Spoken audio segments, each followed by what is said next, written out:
Alrighty. There we go. We are live. Woo! Day 5 out of 5. We made it. We made it, ladies and gentlemen. We did it. We have now streamed, or at least started the stream, 5 days in a row. That's pretty crazy for being a stream that doesn't like to stream. For being a community that typically doesn't have streaming functions, and that's usually pretty limited. It's pretty awesome. It's pretty awesome to see the community rally together, rally around, and hang out. I think it's pretty cool. So I'm very, very glad to see all of you here and to have you guys join us today. Whether you're joining us via the live stream or joining us via the video on demand, what is known as the VOD, I'm glad to have you here with us today as we have been journeying through Hardcore Solo Self-Found. Throughout the course of the week, every single day this week, we have streamed for at least 3 hours a day. Many of you are going to be like, what? Why does that even matter? Well, for us it matters because a long, long time ago in a galaxy not so far away, I said I wasn't going to be a streamer. That wasn't going to be my thing. And I would still stand by that. I'm never going to be a streamer. There are other full-time jobs that I work to provide for myself and for my family. That being said, it is an amazing experience and has been an amazing experience this week to gather together, to play every day, and to spend dedicated time not just playing Path of Exile and hanging out with myself, but playing Path of Exile and hanging out with each of you. So it's been a really, really good week. I've been surprised. I'm going to put out something of a reflection piece over the weekend as I can think back and reflect on what I've learned from streaming this week and whether or not streaming is going to be something that I'm going to continue to do as time allows in the future. On the one hand, streaming definitely takes away time from discussion development and video development. Definitely takes away some of that time. Streaming, however, also provides an outlet while I'm already going to be playing Path of Exile to hang out with each and every one of you, to hear how your day is going, to hear what sort of thoughts are going through your minds, and of course to engage and to learn about Path of Exile myself from you all as contributing members of the community. So it's this really interesting juxtaposition of, on the one hand, I don't want to be streaming because I'd much rather be working on putting out quality discussions and more of them. And on the other hand, I've really enjoyed streaming, and I didn't think I would enjoy streaming. And that is in no small part thanks to each of you. So that is where we are at today. So to start today off, as we have done throughout the week, we're going to do a recap. So we are a level 60-something, 66 Scion. We got 289 intelligence, 252 strength, and 115 dex. On our Ascendancy, we've come up and grabbed Necromancer, so that way our offering skills now apply to us. And then we've started to make our way down towards the Duelist Ascendancy, because eventually we're going to grab Gladiator. The reason why we are combining Necro and Gladiator on this build, we are a Summoner. So we came down, we're life-based at the moment. We filled in the Scion life wheel as much as we could, probably in a really inefficient manner. I suppose I could actually cut up and come through here, come through this node, or even come down through here, grab some resistances. Maybe that would have been more efficient. But that was how we started out. We wanted to grab some life regen. We grabbed Aligned Spirits for some minion damage in Act 1. We came up eventually grabbing Death Attunement, came over, grabbed Lord of the Dead, filled in with Cruel Preparation. Then we started coming down and filling in our block nodes. Came down and grabbed Sanctuary, Grave Pact for minion damage, Sacrifice, and Spiritual Command. Then we started filling in some more of these block nodes, Mystic Bulwark, Arcane Guarding, and then we came over, grabbed Devotion, grabbed Faith and Steel, and grabbed Spiritual Aid. That's how we've leveled this particular character thus far. We are now going to be using the outside of this particular portion of the tree, this marauder portion of the tree, the spine of the marauder. We're going to use the outside of this to circle down in through Bloodless to grab Soul of Steel, which is going to give us a whole bunch of physical damage reduction, armor, and max elemental resistances. And we've been debating throughout the week about exactly the best spot, or rather the best method, to get to Soul of Steel on this particular type of build. And I was debating taking the route that would cut through in between along the spine between Duelist and Marauder. It's less passives to come down that way, but it also means there's less, there's just less keystones for us to grab as we go along. So for instance, if we use this outer ridge, we can grab Barbarism. That's going to give us increased life and maximum fire resistance. We can also grab a 2 passive Jewel Socket. We can also grab Juggernaut, which is 6% increased life and armor. Then we can also grab, I believe there's one more coming down here. Yep, Bloodless, which is 8% increased maximum life, and enemies cannot leech life from you. So that's 1, 2, 3, 4 potential keystones that we otherwise would be missing out on if we took the faster route. Now, the faster route would be faster. It would be more point efficient in terms of using less points, but I think we would get less bang for our buck. We would get less stuff for the passives that we are spending. So, being level 66, this means, oh yeah, I need to go D&D, otherwise I'm going to get distracted by guild chat. So the amount of passives that we need to complete this sort of arc of the build is 1, 2, 3, 4, 5, 6, 7, 8, 9, 10, 11, 12. We need 12 more passives. So that puts us at what, level 78-ish? But there's a few more passives that we're going to get here in Act 9 as well as in Act 10. So hopefully we should be able to get 2 Soul of Steel today, and then we can fill in, this is what, another 2, 4, 6. So that puts us like right around level 84-ish. And then whatever other passives we do start to get at that point, if we ever want to swap over to CI, then we'll have to reevaluate this because we're getting a lot of life going along here. We would have to reevaluate this entire Silent Life Wheel. But at the moment, we're going life-based. Now, one of the layers of our defenses that we are using is block. You'll notice that we actually have a significant amount of block chance. We got 28% chance to block attack damage, 31% chance to block projectile damage, and 21% chance to block spell damage. Part of the reason why we want block chance is because of our meme today that's on the thumbnail. I mean, you can't die, right, if you don't take damage. So a lot of different forms of damage in Path of Exile come from hits. And so if you're not getting hit, you won't take damage. Or that's the theory, right? There's, of course, ground degens and some other dots that we'll need to be aware of. But that's the theory anyway. We want to get our block chance as high as we can get it. And then from there, we can start to make more informed decisions about what other sorts of layers of defenses that we want to put into play. Our offenses are based around using Power Charge Chieftains and Frenzy Charge Chieftains. We use 1 Power Charge Chieftain and 2 Frenzy Charge Chieftains.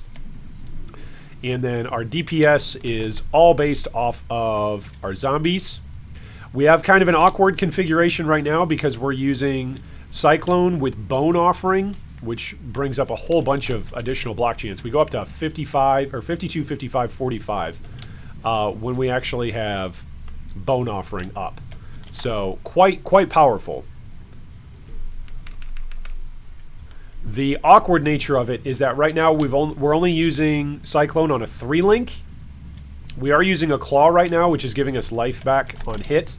So that's quite nice. But the reason why it's awkward is because we have our Fortify linked to our Shield Charge. Ideally, what we want to do is we want to remove Shield Charge from the setup.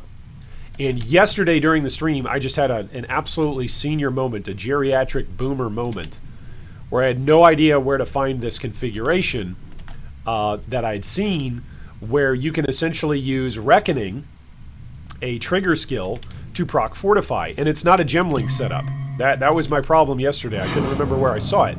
And I saw it off of the YouTube channel for Interesting Interactions. He does a great job of displaying just that, interesting interactions. And he showed off one of the new jewel clusters that's called Overlord. And what it does is it gives you Fortify for 6 seconds on melee hit with a staff, mace, or scepter. So if we can get a cluster jewel that's got Overlord on it, that will allow Reckoning to actually act as a melee hit.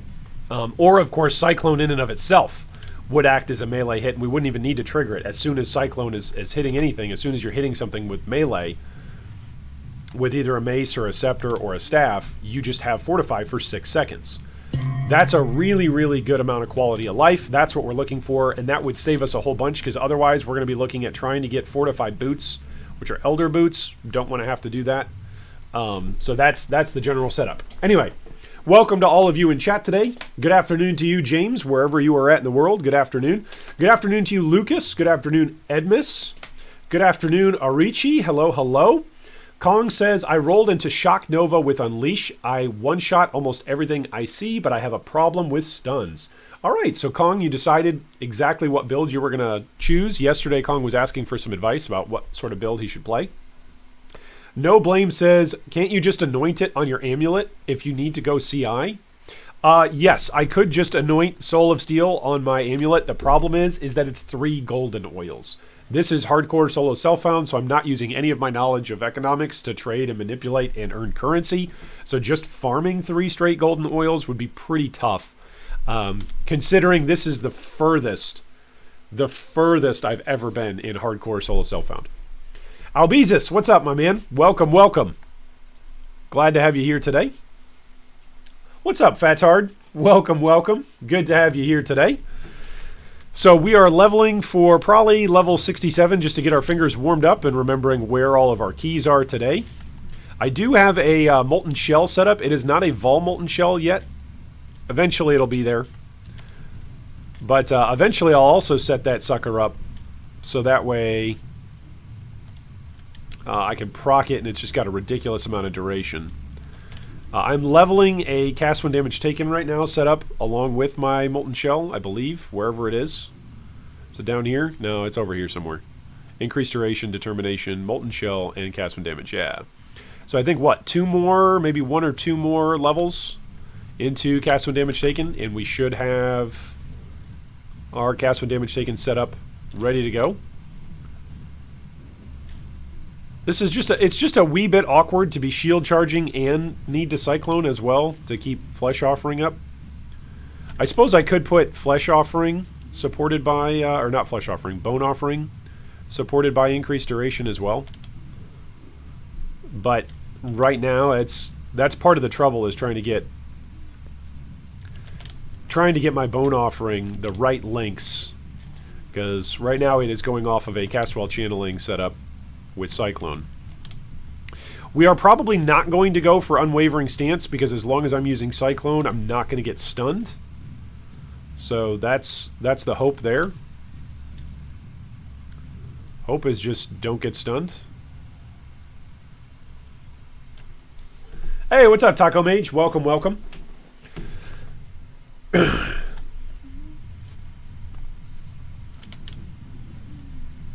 If I'm always Cycloning, I can't get stunned. This is one of the reasons why I want to get my Fortify off of my shield charge, so that way I'm just constantly proccing Fortify, and I don't have to worry about ever not having Fortify up. Like right now, I have to juggle Fortify via shield charge and juggle Bone Offering via Cyclone. That boss went down pretty quick.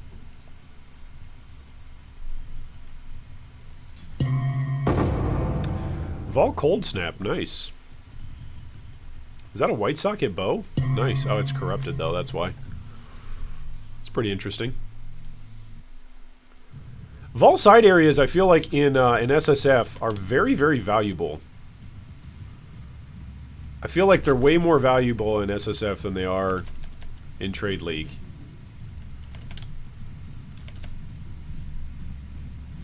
I'm actually surprised. I don't feel like I'm taking like any damage.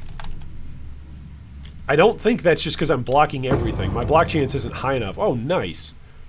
My block chance isn't high enough to just be blocking everything, right? There we go. I took some damage there. I might just have sufficient mitigation that like the damage that I am taking is rather minuscule. That's a possibility. Oh, another level into raise zombie? Does that mean I can... Can I raise up an additional zombie yet? Nope. What level am I at right now on that? Level 17? I think I need 2 more levels. Maybe it's 3. Maybe it's 3 more levels. Taco Mage says, if everything on the screen is already dead, you cannot get stunned. It's an excellent point, Taco Mage. Only the wisest of men can spell nod correctly. Node sagely. Yes. Well, in Path of Exile, it's better to node, isn't it, than to nod? Like, because they're called passive nodes. Right? That's what you were going for there, right? Oh, man. All right. A couple of things that I have been looking to upgrade. We did upgrade our belt yesterday. We upgraded our amulet yesterday. This gauntlet has pretty much been here. When did I first get to use it? Item level 46. I think I've been using it since then. My shield has got a crap ton of armor on it. That's why I'm still using this shield. Ideally, I want an ES-based shield because I'm getting some additional energy shield from stuff. Oh my goodness. Okay, that doesn't have nearly as much armor. It's got half as much armor. But look at the life roll on that.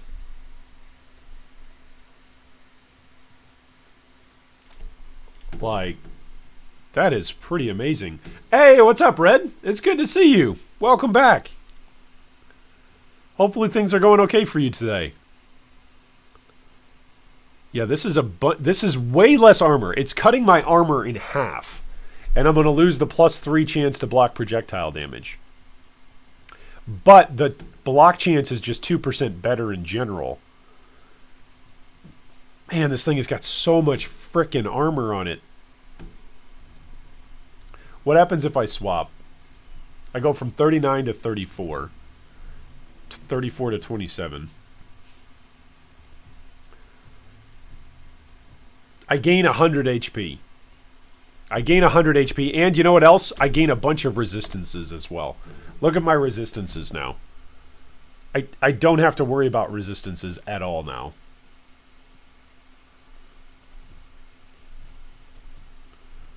Yeah, I think I'm gonna go with the shield. That shield's really good. Like fire resistance can go by the wayside now. Fire resistance and lightning resistance can go by the wayside. I don't know what else I would. I don't know what else I would actually put in there as a craft, but it does mean that at least once Kitava goes down, I'm not just like instantly screwed. Kalisa's Grace, hey, I use those on what use it on my Spark build, on my Sparker. Maybe I should use that. Maybe I should build a Sparker. All right, jewels go over here. Dump everything else. Gems go over here. Fragments go over here. Oh, our maps. That's right. We keep dropping maps.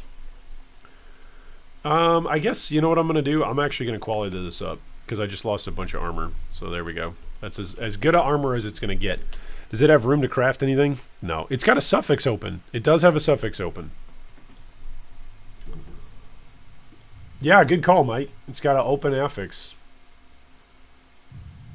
So let's go see what we can put on there.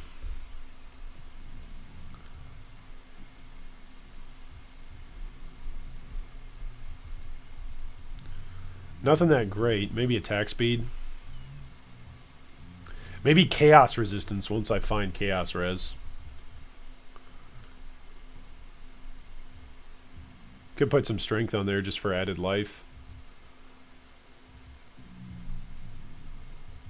I could put even more resistances on there just to not care about resistance elsewhere. Now, you know what? I really could actually upgrade this ring now.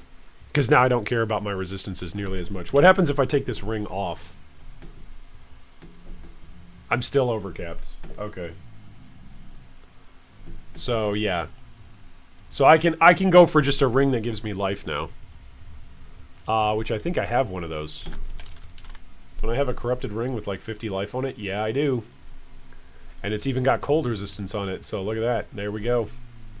That's actually pretty nice. It puts us up over 3K. I can't complain about that. I'm pretty happy with that. All right, so I think today we do want to swap this 5-link setup over to a Cyclone. Cyclone, Desecrate, Castwell Channeling, Spirit Offering, Fortify. So the problem is that I'm only rolling 1 red, 2 greens, 2 blues. That's what I'm aiming to do here.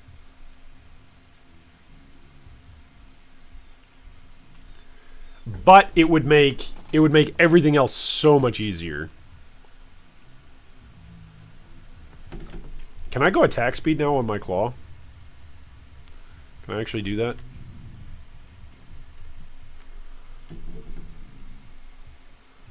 I can. For 2 chaos, I think it's worth it.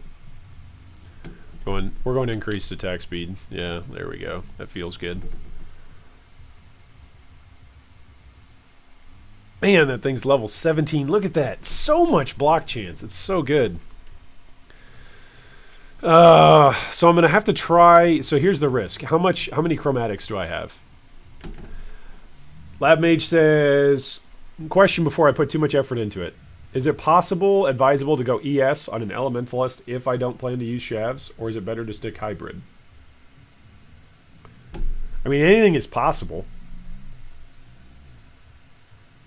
Like, I was just looking at a Hawa build that was a Juggernaut build today. Like, anything is possible. It's a CI Hawa build, where it's stacking Intelligence and Energy Shield. Anything is possible, Taco Mage. But it depends on your build. We do have 2 builds in the queue, by the way, for helping out with POBs.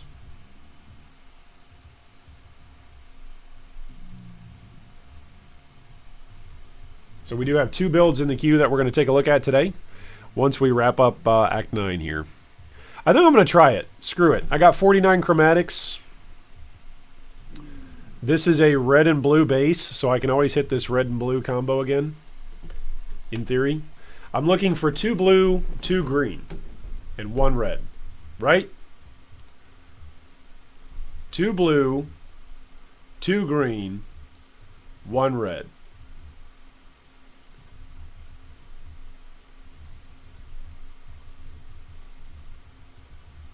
It's going to be impossible to... Oh, it's 2 red! Spirit Offering and Castwell Channeling are blue. That's... if one of those reds would have been a blue.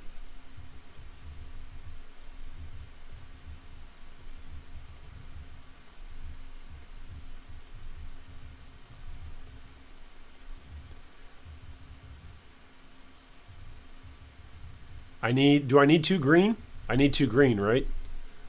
1 for Desecrate, 1 for Cyclone.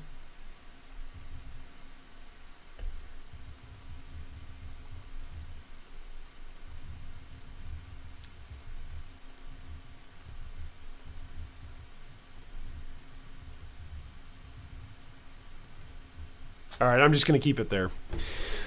I'm just going to have to save up until we actually get the recipe to guarantee at least 2 greens. That's what I should do. Just save up. Yeah, 2 sockets. Undiscovered. Yeah, I've got a bunch of them. Where is the... let's go find that out. 2 green sockets. POE.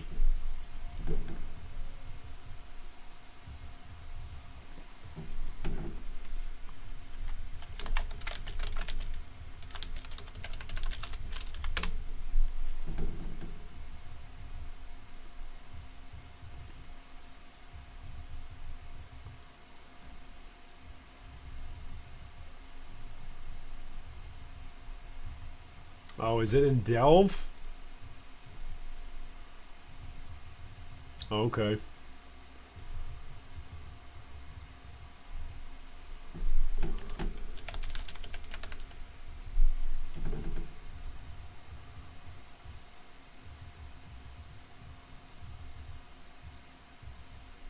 Yeah. So I'm going to have to go delve. Alright, that's fair. We can delve, and it's a vol encounter in the delve. That's fair. That should be doable. That should be doable. Right? Wait, how did I go from 3k HP to 2800? Oh, because I swapped weapons and shield. That's why. Herp derp. There we go. Now we're at 3k. Alright, let's go finish off Act 9. Should we delve? Let's go delve, actually. Let's go see. Do you guys know what depth it's at? Anybody in chat know what depth the at least 2 green recipe is? Taco says, I'm really torn. I keep futzing with POB to see if I can get CI to work. Just having a heck of a time getting to over 6k even with fairly expensive theoretical gear because of the chest. What's your chest that you're using, Taco? I'm going to need to go find a delve. A vol encounter. They're not even going to spawn this low. Yeah, they're not. So I'm going to have to go here, here, and then go down.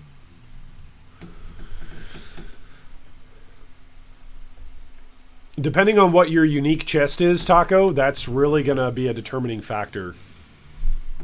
Like, if you're already noticing that you're having problems, that's a spooky thing. Like, if you're only at 6k ES, like, my ridiculous Guardian, my Herald stacking Guardian, is at just under 6k ES, but he's got 90 physical mit, 90 all elemental resistance, like 40 chaos resistance.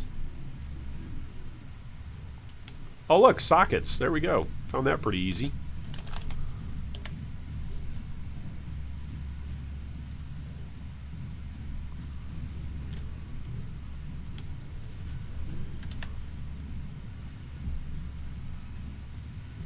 I really like that we've got a third of our temporary HP, or a third of our total HP is temporary HP through Molten Shell.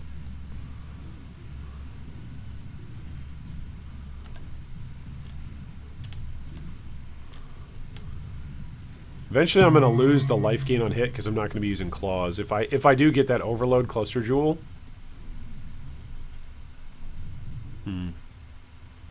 Maybe I'll just find a 5-link that'll just naturally drop for me with the right colors. Then I won't even have to worry about it, right? Maybe? Maybe, game? Maybe? Maybe not. We'll find out. Oh, hey now. Let's not go off and die in the darkness. It's a dynamite cache. It's quite good.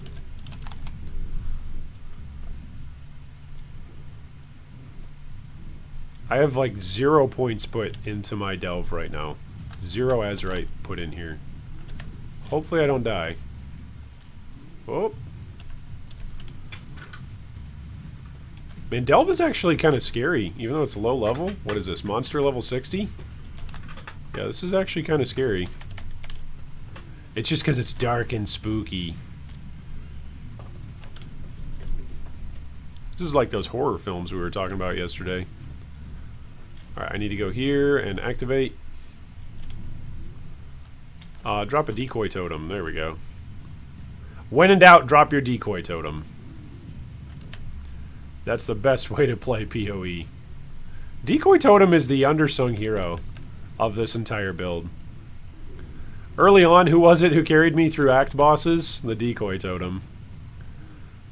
Who was it who tanked Kitava at Act 5? The decoy totem.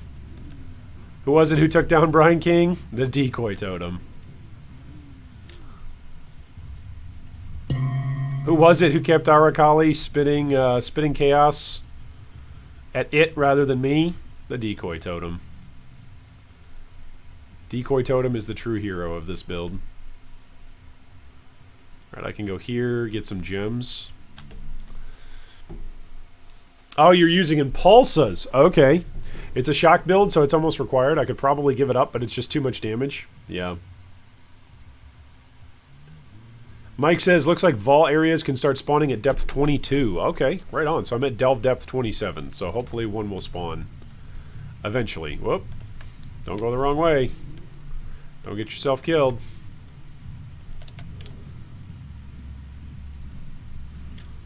There's Dread Banner. I really like that darkness doesn't interact with minions. Like, by just penalizing them and instantly killing them. I'm a big fan of that. You would think that the darkness would just instantly kill minions, but I'm thankful it doesn't. I also might actually use some of this azurite to get some resonators to do some crafting on. Maybe I'll craft on an ES base. I do have a fossil that will give me more energy shield on a roll. So that's pretty cool.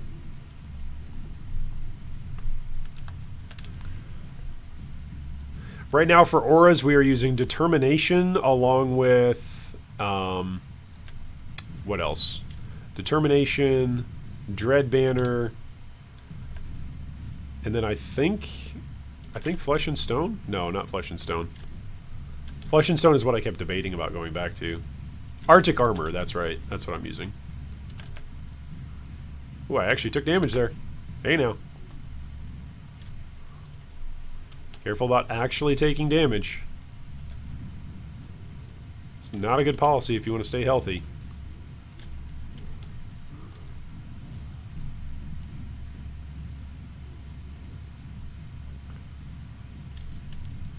If there's anything that explodes corpses in Delve, that might be like the spookiest, scariest thing. Because you make so many corpses.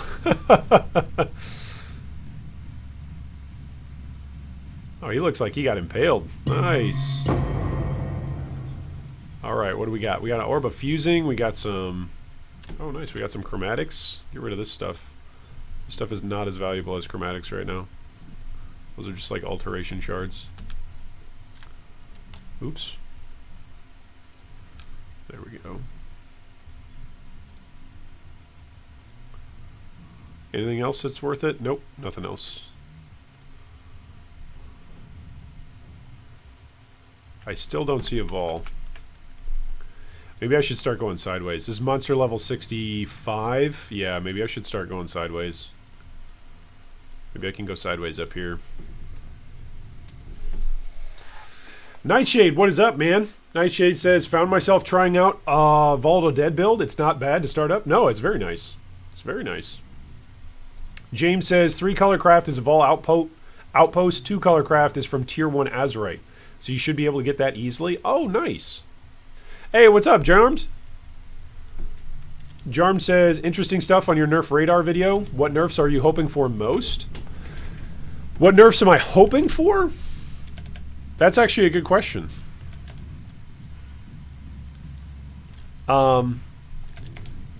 Slightly controversial opinion. Get ready. Watch out. Get your hot take meters ready.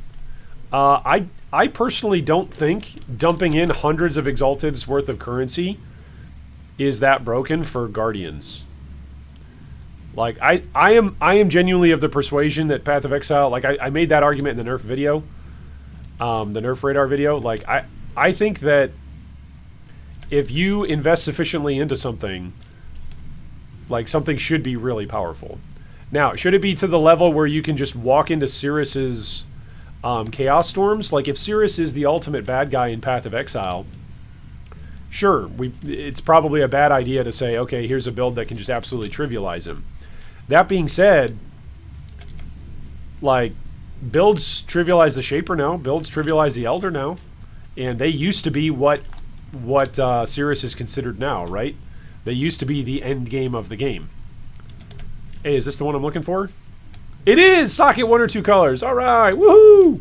What luck. What marvelous luck. Let's see if we die here during this encounter.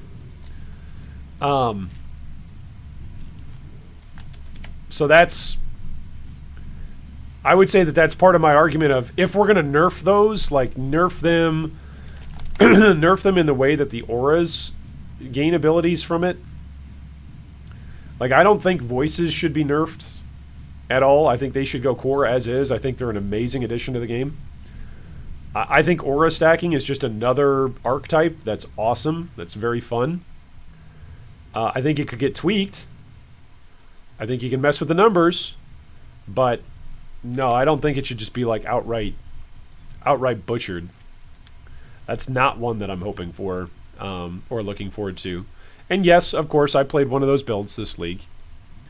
With my level of investment, I only got it up to like just under 6K is what I got it up to. 6K ES. And I still die frequently to Cirrus. Like, I don't fight that fight flawlessly. So, whoops, wrong interaction.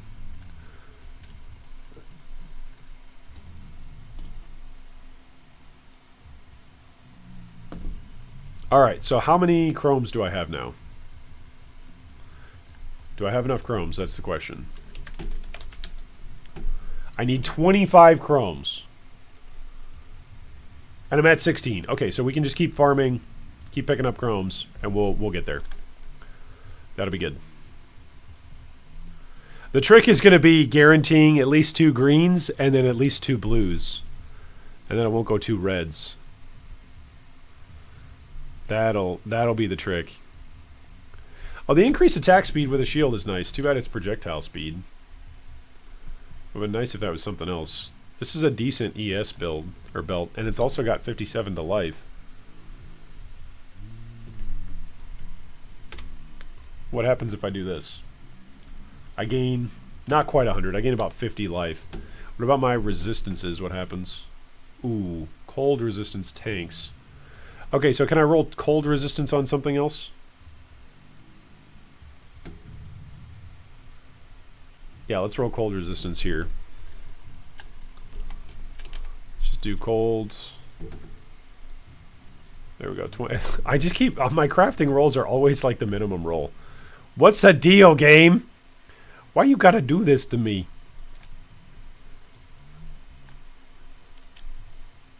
That's also got an open prefix. What could I roll on here? Oh, elemental damage with, yeah, no, nothing. I can't roll anything on there is the answer.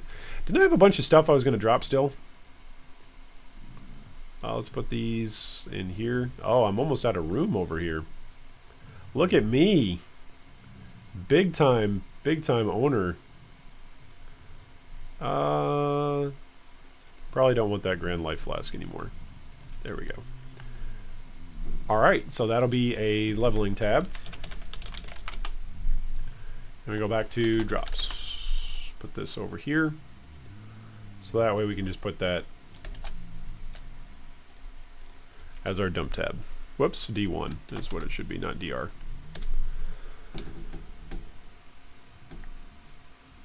What's up, Eric? Welcome, welcome. Eric says, hello, G3 in chat. I'm so glad I got to catch you live for once. Keep up the great content. Well, thanks so much, Eric. It's very kind of you to say. Jarm says, yeah, I mean, throwing 10 plus mirrors on a 1 passive voice and stuff should give you the power worth the money for sure. Yeah, that's my opinion. I can be wrong. It's okay for me to be wrong. I've been wrong before. I'll be wrong again. I'm just of the persuasion that Path of Exile is a game where we have power fantasies, and like let's just live out a power fantasy for a moment.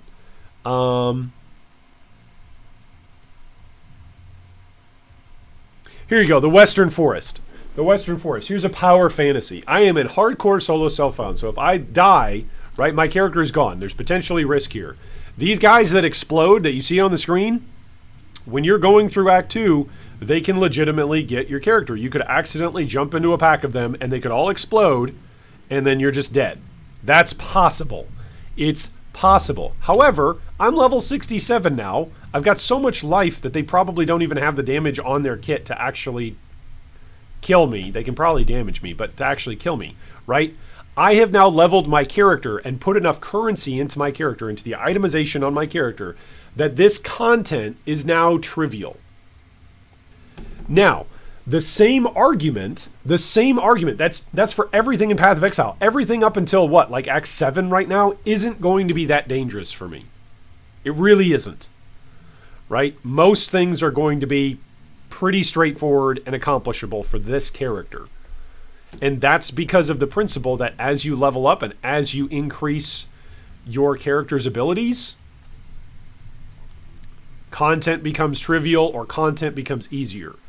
So, if somebody like Impy wants to make a build that can walk into the middle of the storms of Cirrus, and he's got the currency to do that, I think that's a healthy sign in the game. I think that's good.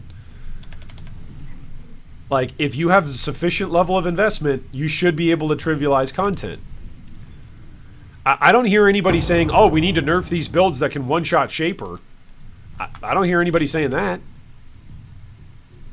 I don't hear folks complaining about that. Like, oh, somebody went in and is able to carry other people through the Hall of Grandmasters. They can trivialize that content. That's a good thing. We all rely on that in Trade League. Those other people who carry us through Hall of Grandmasters for completions. Right? That's a good thing. That's a helpful thing. It fills a viable need in the economy of a Trade League in Path of Exile for certain people just to perform that role. That's a very good thing. So I think sufficient levels of investment should be required for you to trivialize content. And for some of those players who stream every single day for like 12 hours. I think if I've streamed 3 hours every single day this week for 5 days, that means I've streamed 15 hours. That's like one session for most of these streamers, right? Or not for most, for many of the top end streamers. That's like a day's work, right? For me, it took me a week of helping out, granted taking breaks to help out with Path of Buildings and going slow and going cautious. Granted, it takes me a week to level a character in Hardcore Solo Self-Found, but the veteran guys, they're going to do it pretty much in a session, right? They're going to get to maps, they're going to get their entire character geared, they're going to be fine. Like, player skill and ability to farm and to gear your character is a massive part of Path of Exile. It's a massive part of action RPGs in general. So I think if you're allowed to trivialize any content, you should be allowed to trivialize any content.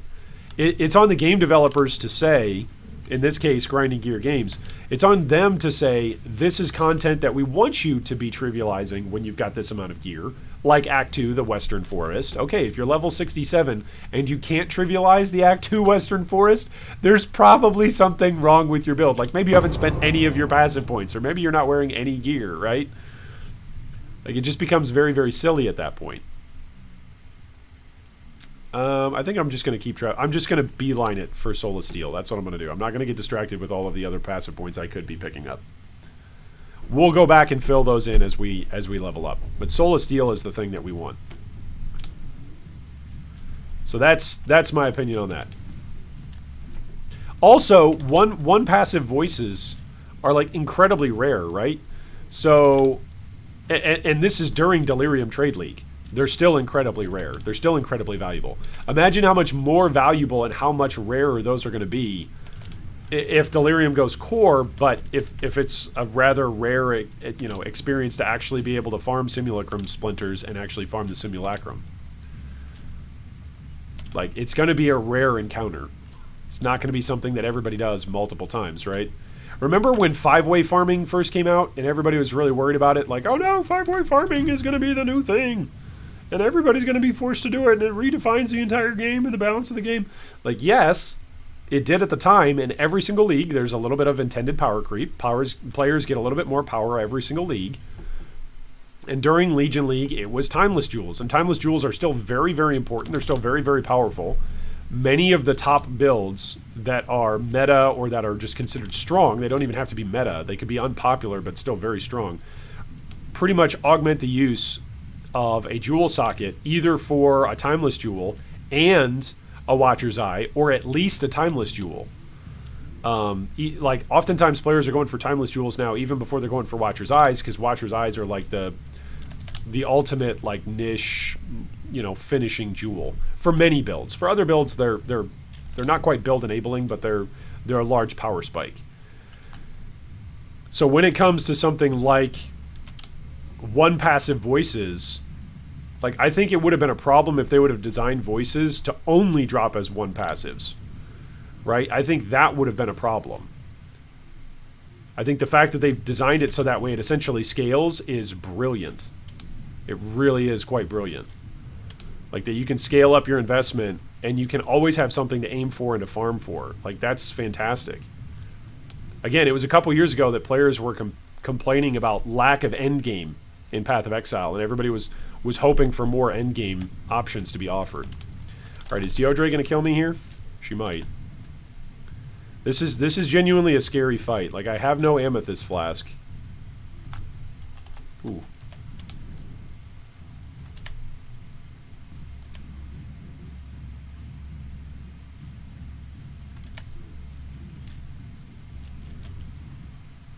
Yeah, this is going to be a scary fight. I might need to portal back.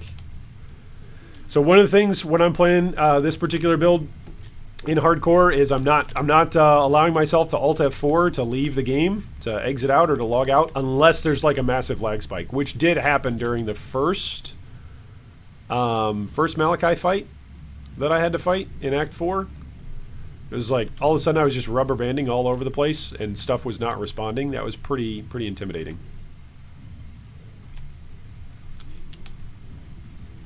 Whoa, that was a big chunk. Just let her scream. Let her scream it out. Go back to Highgate, let her scream it out. Whew. Oh, Nightshade, you got a Cloak of Tomsley. Nice. Mike says, that's race to 80 earlier this week. Took like 3 hours. Yeah, exactly. There you go. Professionals are incredibly fast. Jarm says, glancing blows combined with recovery on block is huge for pretty much any other Ascendancy other than Gladiator. Yeah, that's a great example. All right, let her finish screaming before your invulnerability passes up. And then you can get in there and start hitting her. And down she goes. We did it. All right. Whew. So some players know that trick, some players don't. You can go to town, and you don't go to town to actually let them finish their move. You go to town, and then when you come back in, they're probably still doing their move. But as long as you don't touch anything, you are invulnerable when you enter a new zone. See this? Grace period. You can't be damaged. 10 seconds when I entered that zone. I think it's 15 when you come back from town, or maybe it's even longer. Maybe it's like 25. So you just go back into the zone, you let the mob or the boss do whatever it is that they're going to do. Even if you see them like about to slam your character, you don't touch anything, because as soon as you touch something, you no longer have the grace period.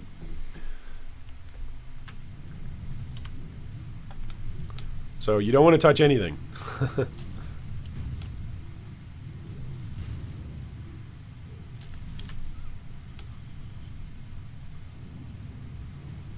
All right, I got my decoy totem up.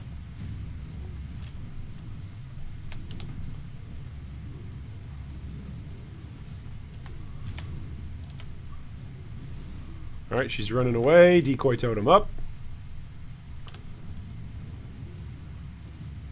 We've got some corpses now.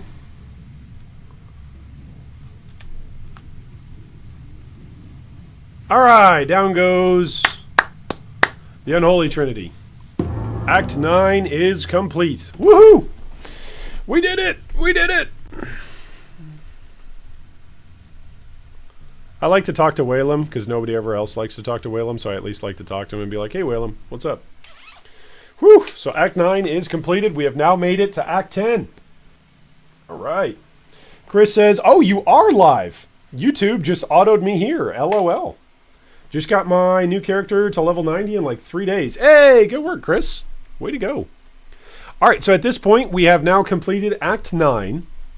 So what I'm going to do is I'm going to go ahead and boot up Path of Building. We've got 2 Path of Buildings that I wanted to take a look at right away. If you would like to submit your build for a Path of Building review, if you've got suggestions that you need made, or you're just stuck on something and you're not sure and you'd like some advice, maybe that's on your tree, or maybe that's damage and survivability. If you've got some ideas or some concepts that you would like help with, then feel free to send me a PM on our Discord. By the way, if you're not on our Discord, this is what it looks like over yonder. Here's me. I'm up here. You'll right-click my name, and then you just send me a PM. And inside your PM, include your paste bin of your build, and then include what you'd like us to help you with, whether that's item upgrades, passive tree help, ascendancy refinement, general help. Maybe you're new and you're not sure what mechanics to go with, but let us know what it is that you'd like help with today. Okay, So if you would like to help us help other players in our community, we've got 2 builds that we're looking through right now. Today we're going to look at Reflections Summoner. So I'm going to send Reflections a PM and let him know that we are going through his build.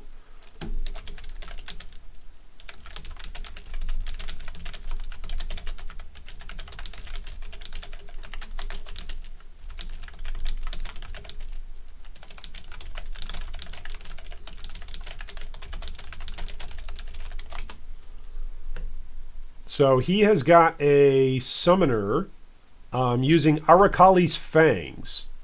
Okay, nice. So he's a summoner using Arakali's Fang. And he doesn't have the mana for a 6-link or the currency for a 6-link Shavs. I almost have enough survivability to do tier 16s without dying. If I play safe, I can do it, but it's very slow. I also realize that my curse on hit ring is being overridden by my despair gloves. I'm planning to get as much mana and ES on a new ring as possible. Scaling of my damage is mostly done by chaos and minion damage. I feel like there is a better way. I'm using a timeless jewel of Kitava to turn MOM into glancing blows, therefore giving me max block. Okay, nice. Very nice. Alright, so Reflections POB is down below in the video description if you want to take a look at it with us.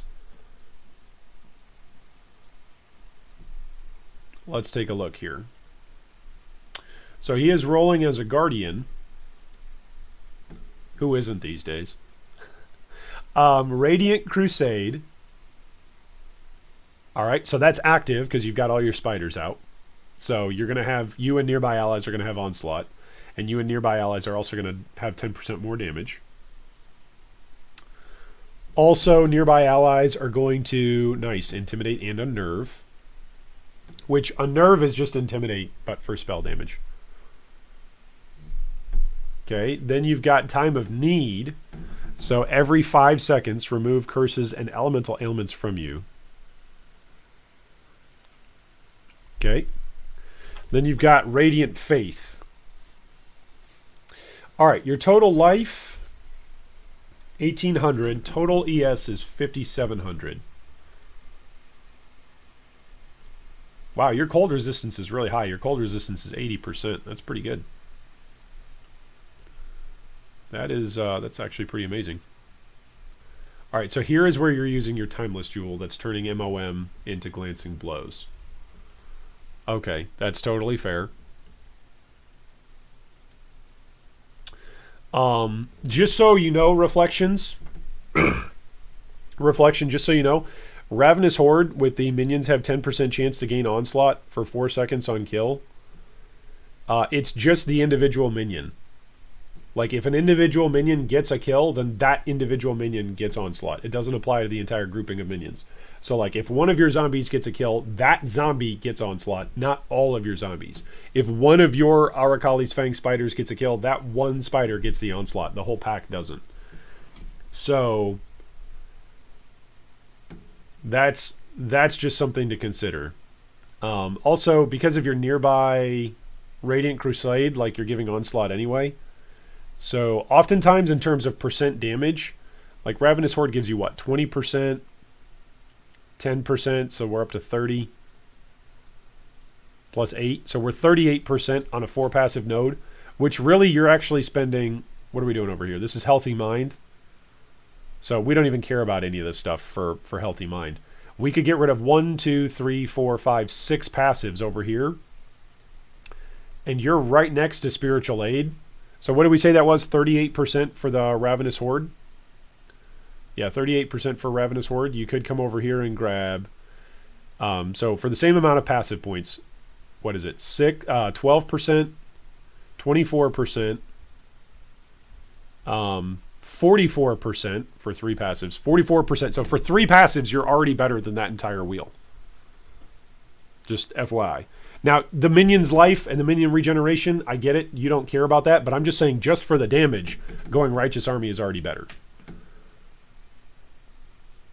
Oh, nice. Very nice. Then you can come up and grab additional accuracy and damage if you want to. And then it's another 15% damage if you grab Spiritual Aid. So, Really, Spiritual Aid is there for the increases and reductions to minion damage also applying to you, which is nice if you want to deal damage as well, but it's not that big a deal. I like what you got going on here with Sanctum of Thought. What's your armor at? Armor's at 49,000 with 80% physical mit. That's what I'm talking about. That's the kind of physical mit that I want on my build. All right, your block chance is 40% and your spell block is 38. And then you cap, yep, when you go with Glancing Blows. Okay, that makes sense. Other considerable options to go for damage is rather than taking this entire Insightfulness wheel, which it does give you mana and ES, it's really good. Or rather, if you're just taking passive points away from Ravenous Horde, you can come up here and grab Fearsome Force, which this is 1, 2, 3, 4. It's 4 passives. So you could spend 3 passives over here, spend 3 passives to come up and grab Righteous Army, and then spend 2 passives to come into 1, 2. Yeah, 1, 2, and then that would... Oh, 1, 2, 3 actually. No, you're spending 3 over here, so you only have... Yeah, you have 3 left. 1, 2, 3, and then 1 more level would get you Fearsome Force, which is another, what, 15%, 8%, 8%, so 16 plus 15 is what, 31%? Like, so slightly less damage than this entire wheel, but again, this is only 4 points rather than 6. So what's the passive efficiency on this?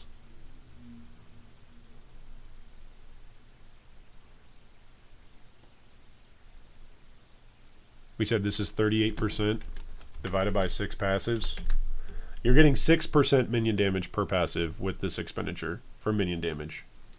With this, for 4 passives, you're getting 15 plus, you're getting 31. So 31 divided by, whoops, divided by 4 is 7. So it's slightly more point efficient to go this way. Also, the point efficiency over here is what, 12, 24. And yeah, it's 44 for 3%. 44 divided by 3. You're getting 14% increased on average. It's pretty good. Michael says, taking the armor wheel away below the start will let me take Fearsome Force or the minion damage on the left. Nice. Yeah, there you go.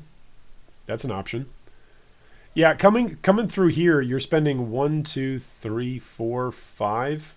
Well, really, you're only spending these 4, right? But you could swap these 4 and turn these into 2, and that gives you 2 additional passives. So that's a good option for you as well. So that's what I would do. Get out of this investment over here. This is only 5% maximum ES.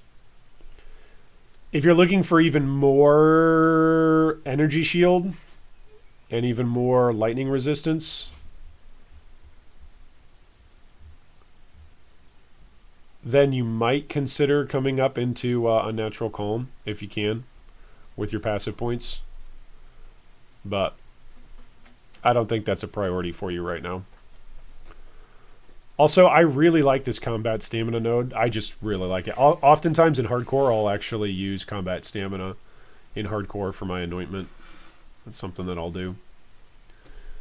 But this looks good. That's something that I would do to set up some better damage. Okay, what auras are you using? Hey, that's a great question, James. You and I are thinking the same thing. We're using Discipline, Clarity, Determination, Despair, and Vulnerability, which those overlap right now, but you're aware of that. For your Raised Spiders in Weapon 1, what do you have right now? Melee, Splash, and Withering Touch. Okay. Michael says, would it be worth getting the ES gives light radius?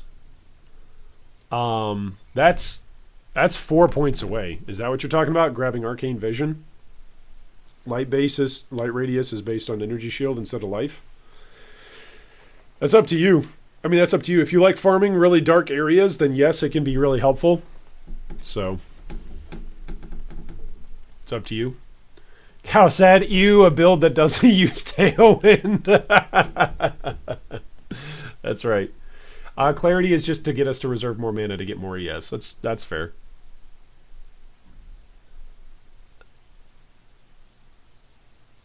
Oh, the Aegis Aura. Nice. Very nice. Yeah, your items look good, man. Your items look good.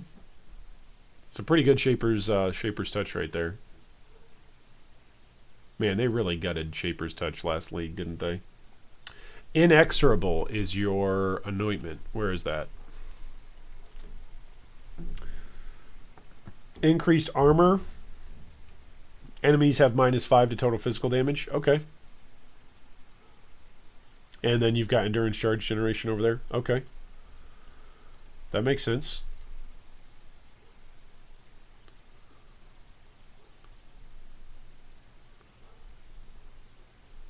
Dream fragments, so that way you cannot be frozen. Okay. Yeah, I think I'm with James on this for your skills. Like, if you can get up haste or hatred, both of those would probably be some pretty significant boosts to DPS.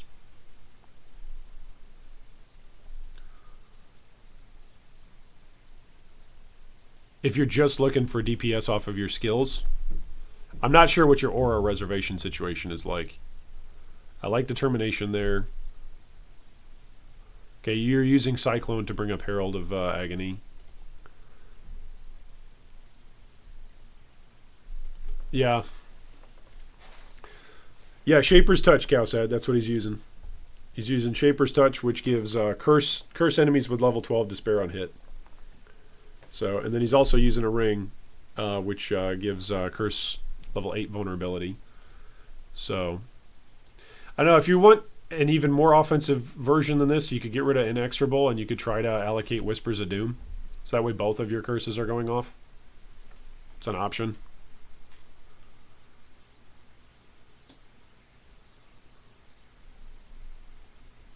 That's certainly an option. Eric says, can you submit POBs or how do you select them? I select them on a first come, first serve basis, Eric. So you can send me a PM on our Discord channel. You'll need to join our Discord channel. There's a link down below in the video description. You can join it. And then you send me a private message.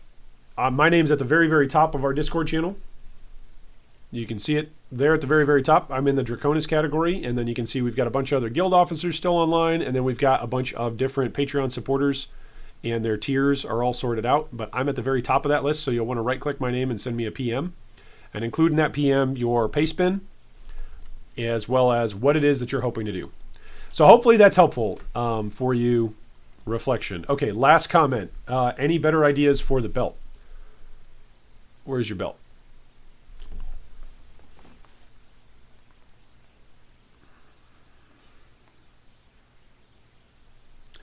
Okay, is a Stygian Vise, and it's giving you ES and mana, which you can take advantage of both of. So it's nice that you have both of those. Okay, first off, right off the bat, you don't need the fire resistance. You're already at overcap by 18%. If you're looking for protection from elemental weakness, well, then you're not overcapped for cold or lightning either. Fire is the least of your worries right now. So if you could just roll that as chaos, that would be one thing on your belt. Also, if you could just get it naturally rolled with chaos and then a higher energy shield roll and higher mana roll. The stun and block recovery and flash charges gained really aren't doing anything for you. So that's just something to consider. This Abyssal Jewel is giving you mana, and then minions have increased attack and cast speed. Nice. And then additional chaos. Nice. Minions have 7% increased attack and cast speed if you or your minions have killed recently. That's a really good jewel. I like that jewel. That's very good. Yeah, the chaos res is what you need. Yeah. You got to get as much chaos resist as you can get off of your belt here, I think. All right, we're going to pull up our next POB. So that was Reflections Summoner. And now we're going to take a look at Nova's Spectres. It should say Nova's Spectres, not Spiders. There we go. Now we're going to take a look at Nova's Spectres.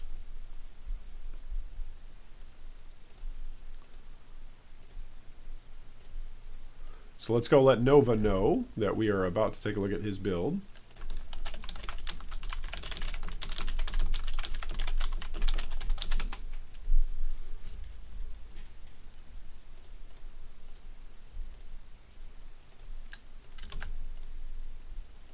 If you, of course, would like to take a look as well, then you can join with us. The paste bin for Nova's build is down below in the video description, along with a whole bunch of self-promotional material, including ways that you can pay me monetarily for streaming for your pleasure and delight. That's right, I'm using my beautiful good looks to earn me and my family a little bit of money here and there, thanks to your generous tips. Okay, let's take a look here. This is a necromancer. Oh, I like this. You're using the Charity plus Holy Flame Totem to create frenzy charges for minions. Yeah, that's pretty nice. I like that. That's a good combo there. All right, so you are using the Redemption Sentries, is what you've told us. So let's go take a look. Everybody's using Redemption Sentries. There we go. All right, your Redemption Sentries are in your helmet. Cowshead says, careful, you'll get called a beggar, G3. Yeah, that's true. I feel like there's a delicate balance that you have to enter into, right? You have to both beg, but then if you don't remind people, then people never know, right? Do you know, short side story here, do you know the reason why I have a Patreon at all? It's because our very first Patreon supporter said, look, I would like to support you through Patreon. You don't have a Patreon. Please go make a Patreon, and I will make it worth your while. So that was an interesting thing. That was back when the channel for POE had less than 100 subscribers. I was like, dude, nobody's going to want to watch our stuff. Come on now. So that was actually a pretty cool moment. So shout out to Marshall, wherever Marshall is. Hopefully he's doing well in the midst of this global illness. Okay, so you're going EE here, right? Let's make sure you got EE on your tree. Yep, you do. Yeah, Assassin's Mark, Curse on Hit, Frostbomb. Very nice. Flame Dash. Why is Flame Dash in your body armor? Your body armor is only a 5 link. Okay, so a couple of things. Right off the bat, where's your body armor? Your body armor is a 5 link, not yet a 6 link. It gives you the +1 to maximum number of Spectres. Really, really good. These are really, really expensive. So Nova, I know you told me that you have about 7 Exalted, is what you and your friends have, your family have farmed. So that's a good... That is a good amount of currency that you can spend. Let's go take a look here really quick. On a 6 link. So here's the trick with this. This can roll on Delve chess pieces, max number of Spectres, but it's really, really rare to actually grab that. Whoops, body armor. With good rolls. Because I believe it's a drop only. Yeah. So if you want to get one that's just for you to start crafting on, we're talking 2x.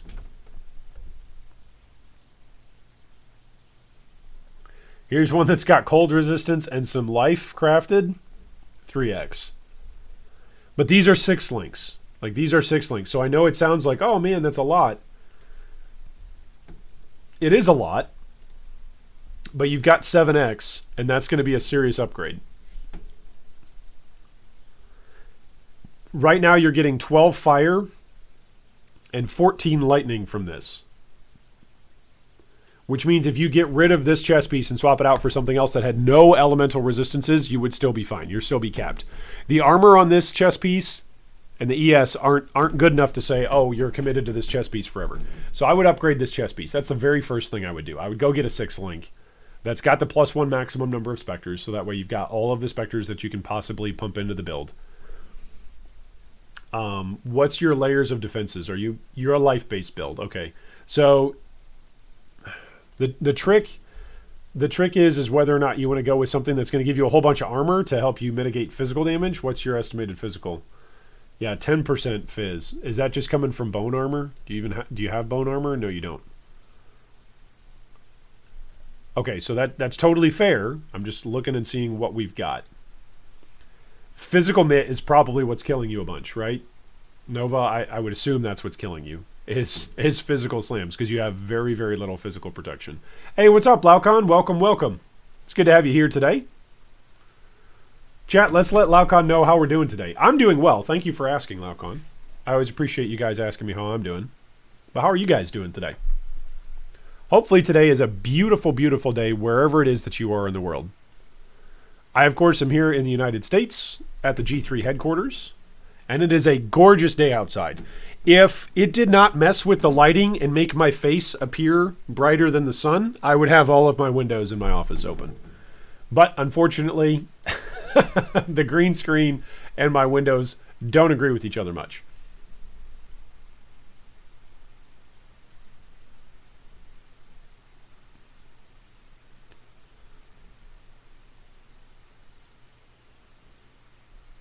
Man, you come all the way down here, Nova, but then you stretch all the way up here to grab this stuff. I don't think I would stretch all the way up here. I'm just letting you know. I don't think I would stretch all the way up here. I think I would take, how many passive points is this if I unallocate that? 15 passive points, plus however many passive points you have here. What? 1, 2, you got Disciple of Kitava.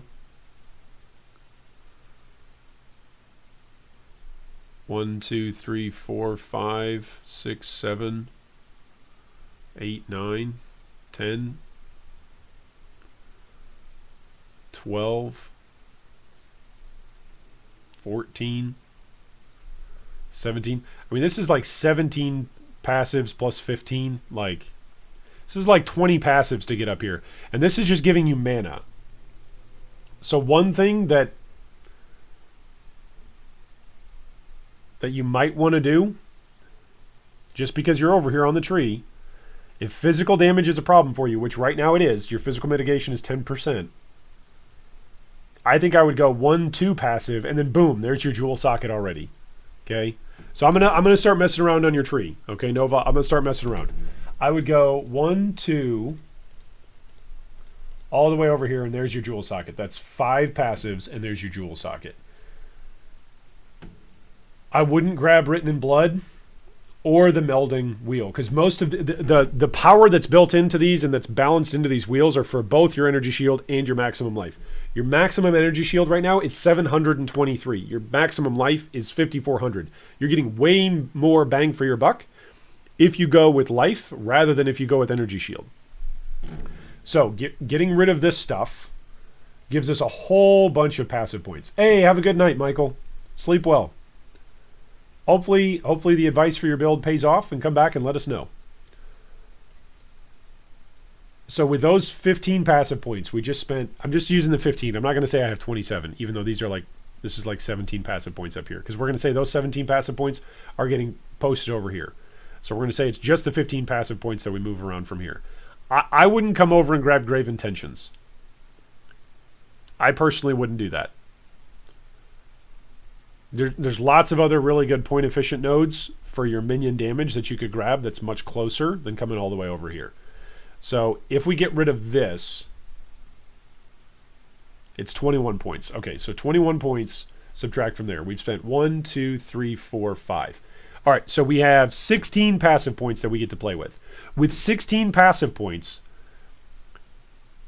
you could come down and go 1, 2, 3, 4. Now you can't be stunned. Unwavering Stance. 5, 6, 7, 8. Now you've got an additional maximum amount of elemental resistance by 1 across the board, which is about a 4% to 5% damage mitigation. You have doubled your physical damage reduction. Like, you've doubled it. You've gone from 10% to 22, over doubled it. And all we've spent is what? 9 points, and we had 16, so we still have 7 passive points.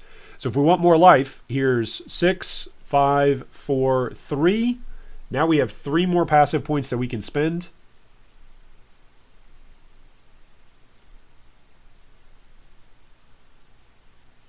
And with 3 more passive points, I would go 2, 1, 0. And then with 1 more level or with any other changes to your passive tree, you've got Righteous Army, which is another big, massive percentage increase. It's 20% increase. We literally just ran these numbers for Reflections build. Like, these 3 passives are 44% minion damage. It's really, really good. Other spots that you could take a passive away from.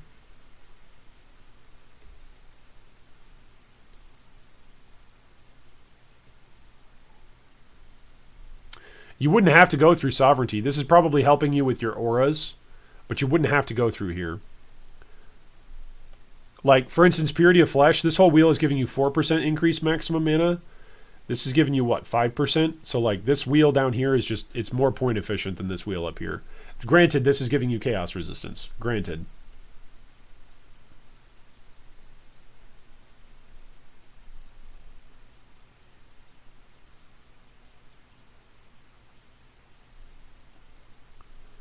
I like that you've got Death Attunement. I like that. That gives you another Spectre. So this is what your tree would look like. Get rid of all the way up to here on Deep Wisdom. This is what your tree would look like if I was in charge of your tree. I would just stay over here on the left side. It's just too many passive points to come over and grab not enough stuff. Your life is what? Your energy shield dropped by about 300. Your life dropped by about 100. Is what it dropped by? Only 100. We dropped by 100 life. We dropped by 300 energy shield. We got 4% damage mitigation across the board on all of our resistances. And then our physical damage reduction doubled. Which means now if you use armor, oh yeah, and our minion damage actually went up. So now as you're grabbing items, if you grab an armor chest piece here, again, your physical damage reduction is going to go way up. So that would be at least some of your options. Your physical damage reduction going way up is going to be a massive boon for you to stay alive and to get to level 89, 90. Okay, what else do you got going on here? You've got Faux Call, which gives you trigger a socketed spell when you use a skill, and the minions have 5% chance to deal double damage. That's pretty good.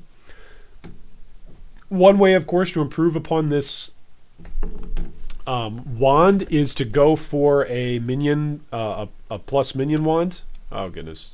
Search listed items.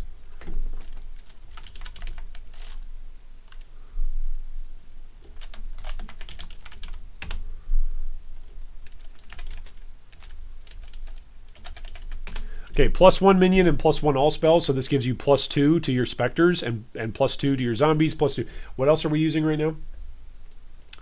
We're using Spectres and Animate Guardian and Ray Zombie. Okay, so if we swap out our Faux Call, which is nice, it's got trigger socketed spell. So what is it that you're triggering in there?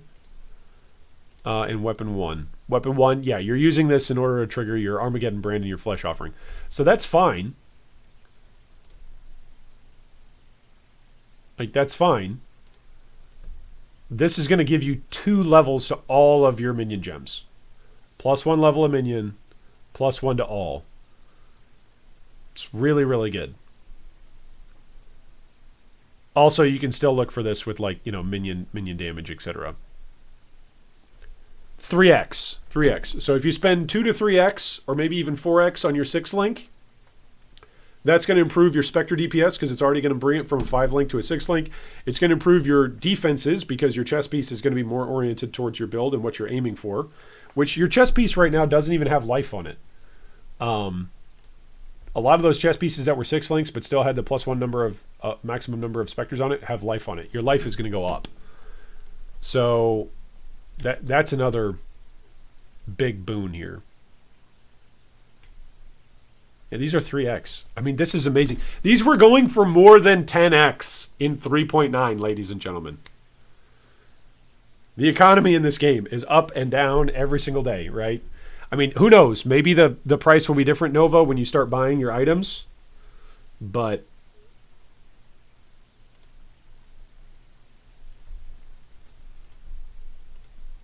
it could be pretty good. Spectres are in the helmet, so a 6-link won't help. A 6-link would mean that you're not tied to the helmet. That's what the 6-link would do. The 6-link would mean that you wouldn't have to be tied to this helmet. So, for instance, you could go for a helmet that would just have, like, how much life is on here? 67, and it's crafted. You could go for a helmet that would have nearby enemies have minus chaos resistance and have life on them. You could also just keep this as your +2 to socketed minion gems, and you can put your Animate Guardian and your zombie in here. Because you're losing out on some of your damage for your Spectres and some of your clear. So it's going to let you push deeper in Delve and push higher into maps if you swap your Spectres over to a 6-link. Now, if you're happy with your Spectres on a 5-link, that's fine. I'm just letting you know that's one thing that you could do. Also, the fact that your chess piece doesn't have life, again, is going to bring your life total up by quite a bit. Your gloves are Grip of the Council. Nice. Minions gain 20% of physical damage as extra cold. That's nice. It's like a little mini hatred. Nova says, using the helmet to get +2 to get to level 25 on Spectres, but you're right, the Convoking Rod will make that happen. Yep. And again, you're going to be even more powerful because not only are you maintaining the level of Spectres that you have for level 25, but then, boom, you're also going to be able to then have an additional extra link onto your Spectres. So, it's quite good.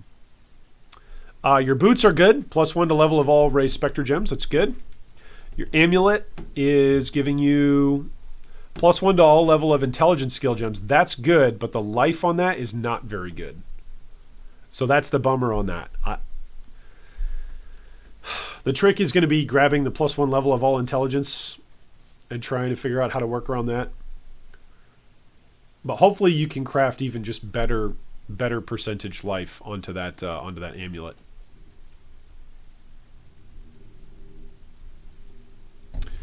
All right, Apocalypse Grasp is your topaz ring.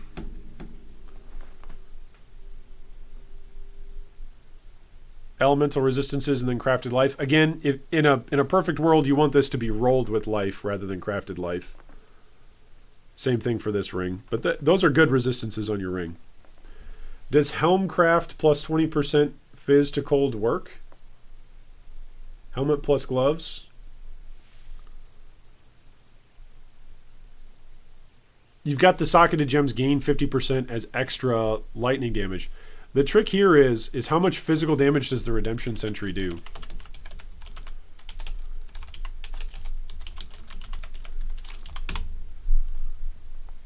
All right, let's pull that up. Faded Connections is like 2x. Yeah, there you go.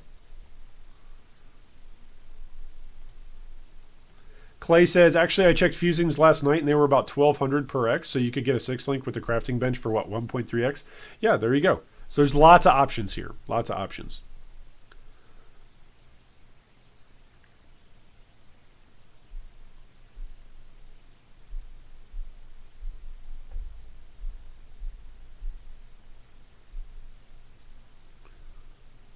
This is cold damage.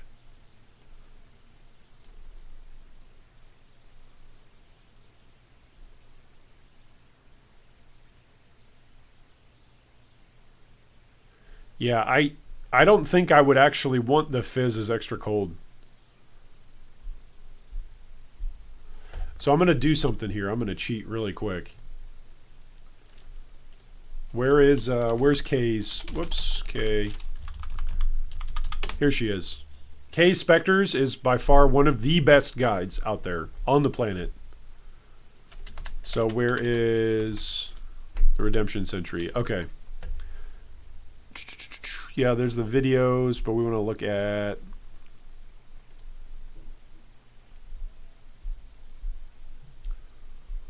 Okay, so her 6th link for clear, she just swaps out, what is it?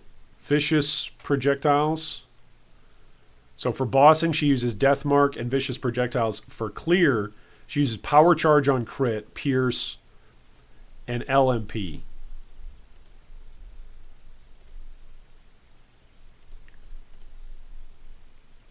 You're using GMP, which is going to nerf your damage a bit. It gives you better clear speed, but... Oh, Nova says Kay's build uses gloves, Zizaran uses the helmet, so I merged the two. There you go. I like it. I like it. You've adapted your own build. I like it. Yeah, I think instead of minion damage or increased critical strikes, I think I would go Power Charge. I think that's what I would do. I would go Power Charge. Minion damage is nice. But look at this. Even the awakened minion damage is only 50% more damage. Whereas... What is this? Is it 54% for regular? For regular elemental damage? Wait, I can look this up in POB. I don't need to look to the wiki.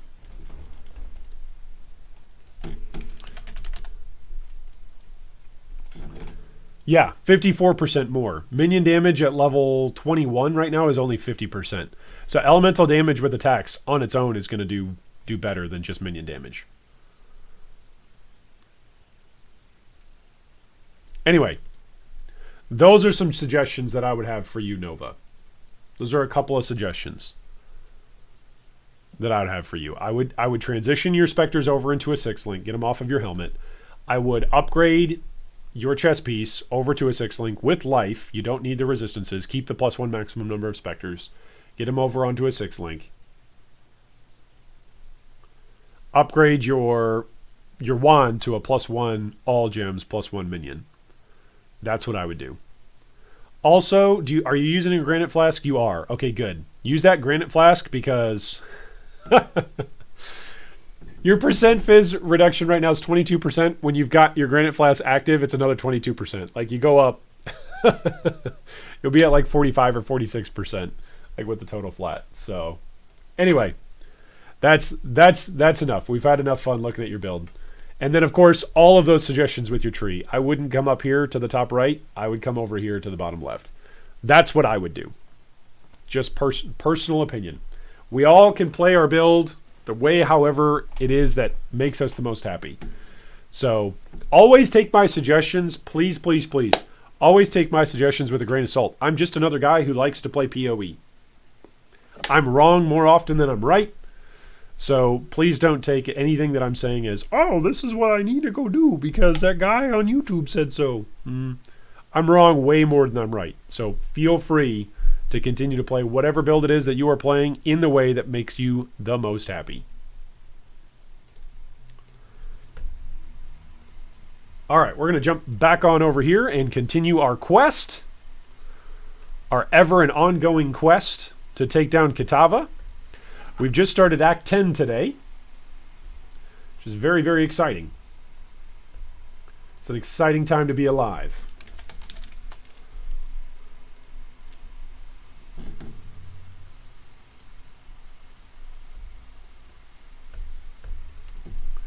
All right, I'm going to let you guys ask some questions in chat as I'm going to use the restroom and grab a drink.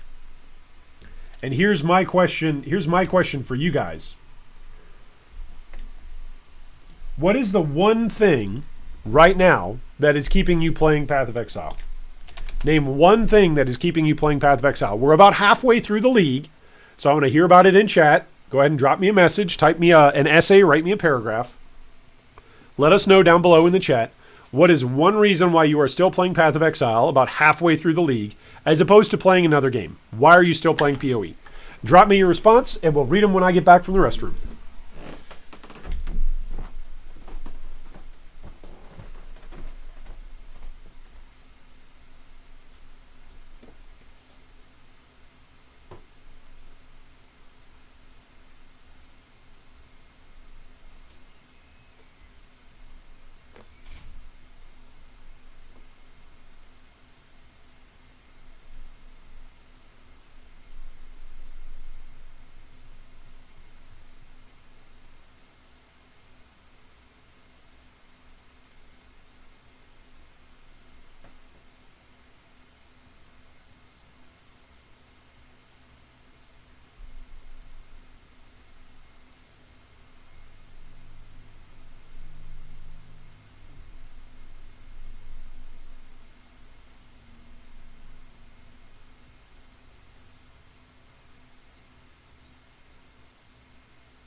All right.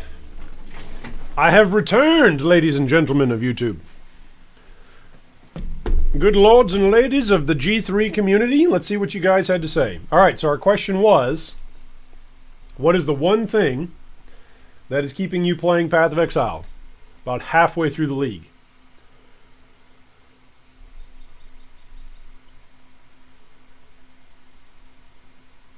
Clay says, the number of exalts in my tab keeps going up. Okay, that's fair. You're making currency and you're having fun making currency.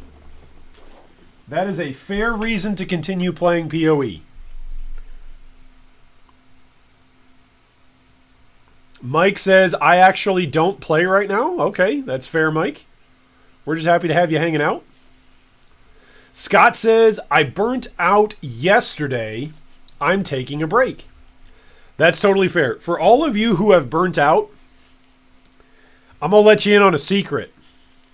I don't know if other players would say this or not. Other pro streamers whose revenue stream depends on playing Path of Exile every day. I would say that I burn out on PoE about halfway through the league. This is about the time of the league where I would say, okay, I'm going to start playing another game now. And the reality is this week, streaming and hanging out with you guys, and playing a different version of Path of Exile, right? Playing Hardcore Solo Self-Found has genuinely given me like new eyes to appreciate this game. Because normally I'd just be like, okay, I need to upgrade my resistances. Let's go manipulate the market for like an hour. Let's go make a couple of trades. Boom, now I have a bunch of currency. Now I'll just go level really super fast. And just be done with it. I wouldn't have to be asking questions like, hey, where do I find the at least 2 green socket recipe in Delve? I wouldn't have to be calling upon that game knowledge. Like, that game knowledge would just be sitting somewhere on a wiki, and I wouldn't be feeling a need to use it. So, to me, Hardcore Solo Self-Found has actually reinvigorated me for playing PoE. Jeff has said, not playing PoE right now.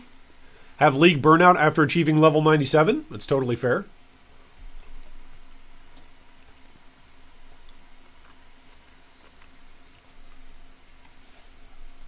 Dakota says, this league is way too profitable to stop playing. Okay, so similar to Clay. There's just a lot of currency to make.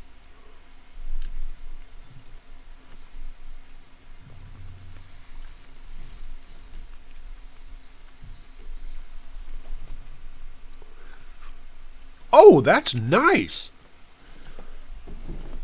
Windscream. I'm definitely keeping those in my SSF Uniques tab. Those are good. Let's use those for like elemental weakness and projectile weakness, and then use spark and just be constantly knocking everything back while also dealing a whole bunch of elemental damage. Well, unless I'm converting my spark damage to cold damage, I could actually just use conductivity as the other curse. That'd be kind of cool. Do a dual temp chain setup. All these other builds I want to try out. Cowsad says, learning to create builds along with testing stuff I've not yet played. Yeah, just testing new stuff. Testing stuff that you've never tested before. That's a great motivation.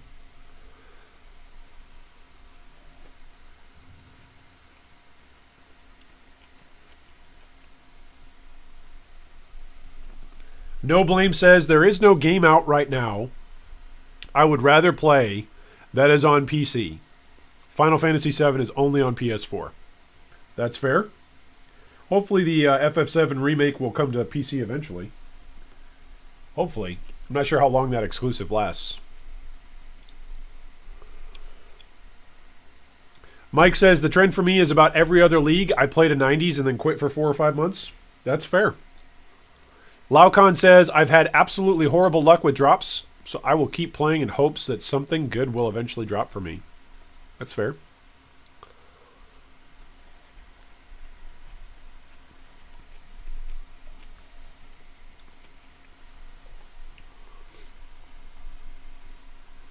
Jacob says, change league from regular Delirium to SSF. Keeps me to play.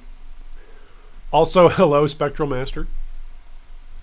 Quintessential says, I've been playing since Betrayal, but was always ultra casual. However, losing my job has given me more time than ever, so I've managed to progress more than I have before. Also, with Herald and mana builds wrecking the economy, I've been able to try things like COC cheaply. There you go. Well, Quintessence, I'm sorry you've lost your job. Hopefully you get back to work at just the right time for you. Hey, congrats on beating your first Wave 20 Simulacrum, by the way. That's awesome. LL Souder says, second league for me, and there is just so much to learn. Yep, that's fair. Isolate Too Much says, yo, Iron, how do you calculate spell slinger DPS? That's a great question. I actually would plug and chug it into the POB fork. I think that's what I would do. I actually haven't played a spell slinger build yet this league, and spell slinger just came out. So I would just use Poet's Pens, but that's what I used to do before spell slinger was a thing. J. Lou says, hey, G3 Iron, I got a very nice 6-link dancing duo, and someone offered me 1x for it. I'm debating, should I sell it, or should I try a build around it? It's up to you, man. If you are looking for a build to try, and you're looking for something that's fun and different than what you've already played as a Guardian this league, because I know you've played a Guardian, J. Lou, I would try it.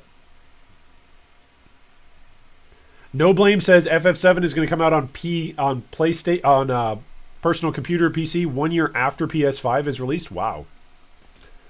No Name says, this is my third league, and I would say my best yet, but I'm starting to feel some burnout. Probably going to quit in a few weeks. One thing I must say, simulacrums have been so much fun. There you go. Yeah, simulas are pretty fun. I was debating whether or not I should farm them on stream. Maybe we'll do that in the future.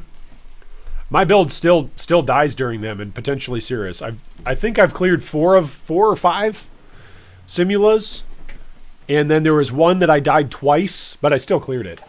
Still had to have a buddy come in and clear it for me on the last wave, because Kosis appeared, and boy, he was spooky. That's a really good essence. Okay, let's go get our zombies summoned, and let's go take down Act 10 Kitava. Thank you, everybody, for your responses to our discussion question today. Our discussion question today is, if you're still playing PoE about halfway through the league, what's keeping you still playing?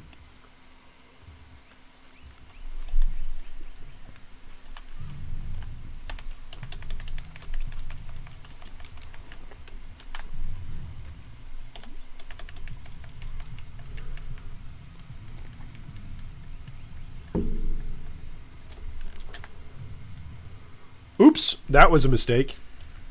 I just accidentally summoned the wrong thing for my Spectre. Now I gotta summon all my Spectres again. No! Alright, so I have 1 Carnage Chieftain. I have 1 Host Chieftain. I need another Carnage Chieftain. Okay, there we go. Should be good. Weapon swap back.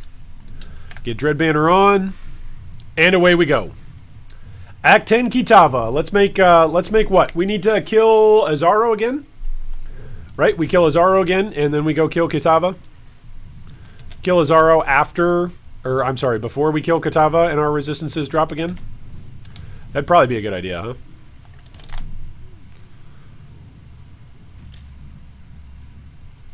What in damnation have you done? Oh, Bandon, you're so cute. I had that as a ringtone for a while. It was quite funny if I was sitting in a coffee shop or waiting in line at the grocery store.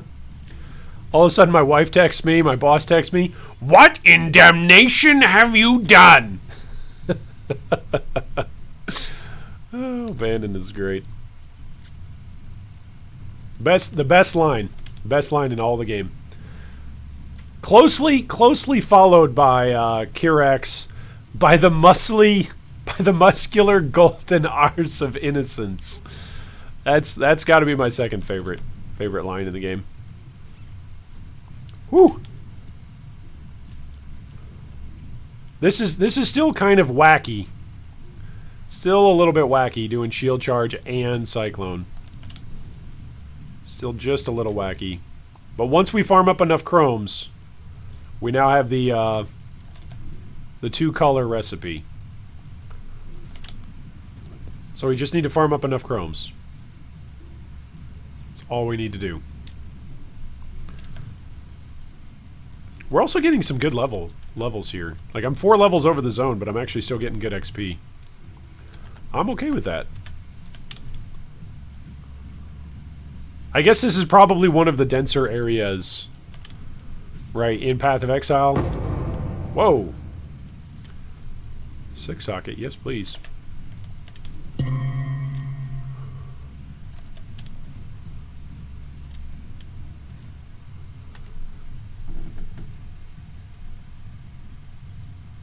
Oh, you know what? If I could get the craft trigger socketed on spell, then that would solve so much, right?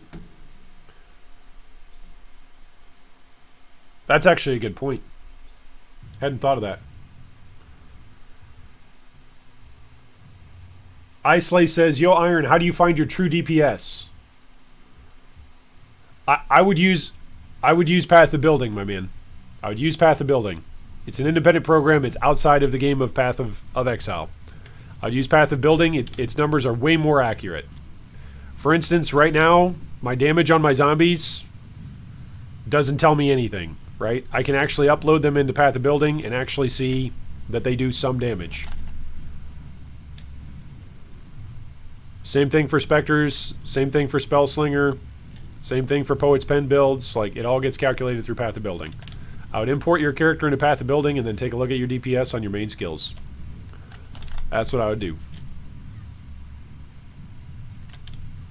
I actually wonder how many players, like how many fewer players, how many less, how many fewer? I would think there would be a lot less numerical number of play. Wow, I can't think right now. I can't speak either. I would think there would be fewer players playing Path of Exile and enjoying it if it wasn't for supportive tools like Path of Building.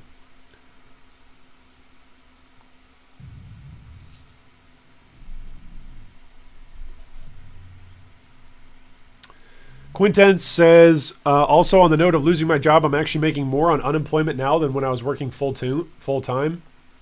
Yeah. Mike says, I haven't got any of my unemployment and it's been a month. Oh, man. I hope it comes through for you, Mike.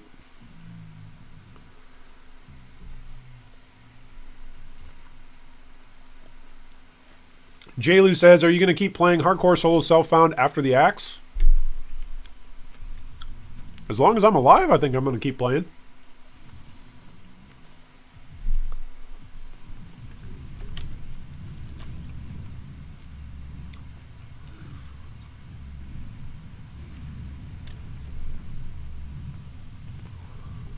I have no plans of quitting Hardcore Solo Self-Found. I kind of want to see how far like I can push this character into maps.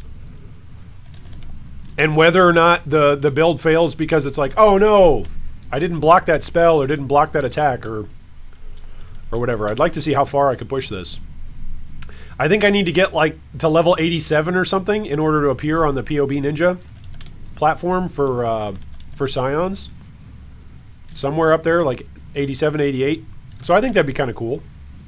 Have a character appear up there in Hardcore Solo Self-Found. I think that'd be a fun thing.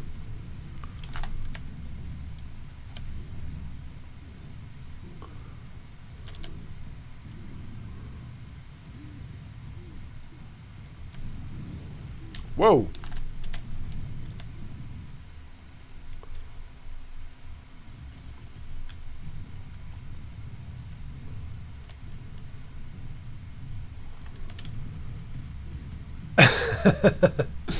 Cowsaid says, are you selling toilet paper, Quinn?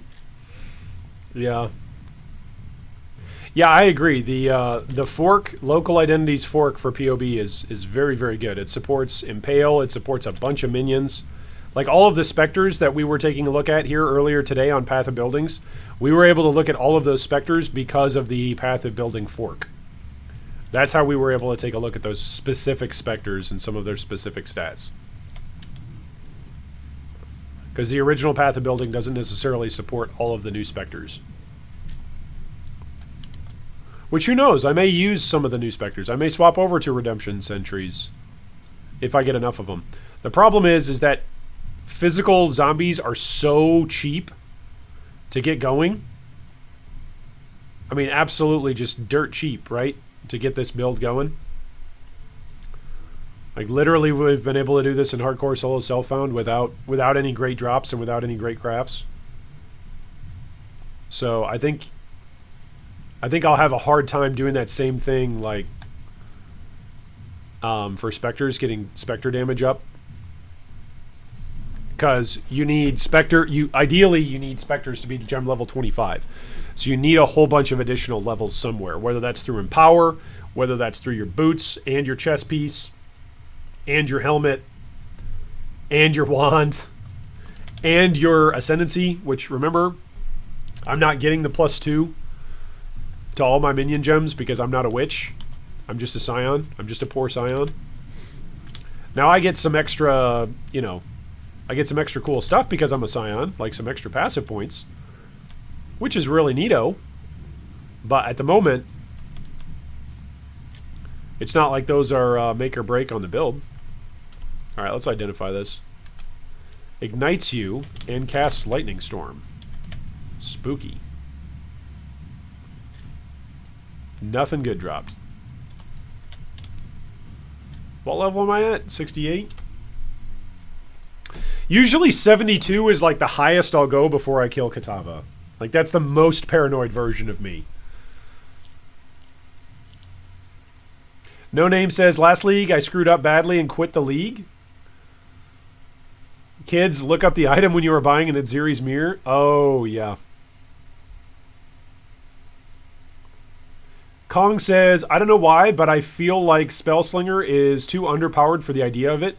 It's even worse than Cast on Crit.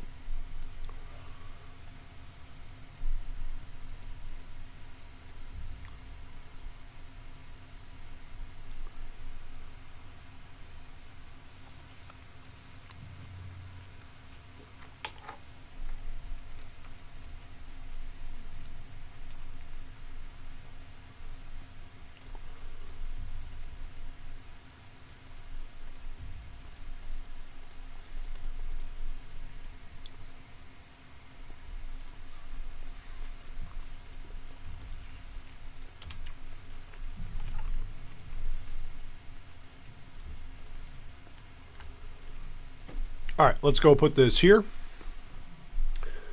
Where's my quality flasks? If I sell these quality flasks,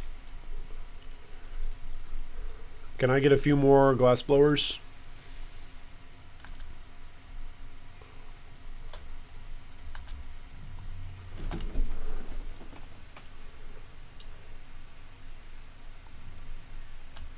There we go. I can get one more.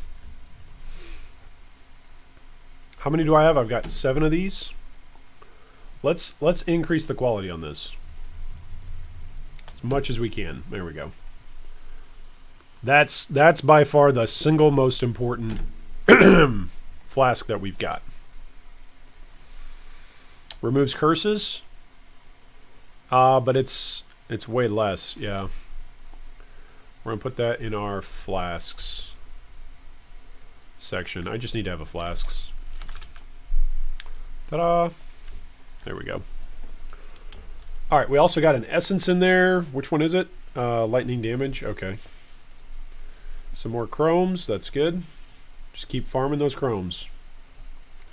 Farm those chromes until we can guarantee a 5 link for our cyclone.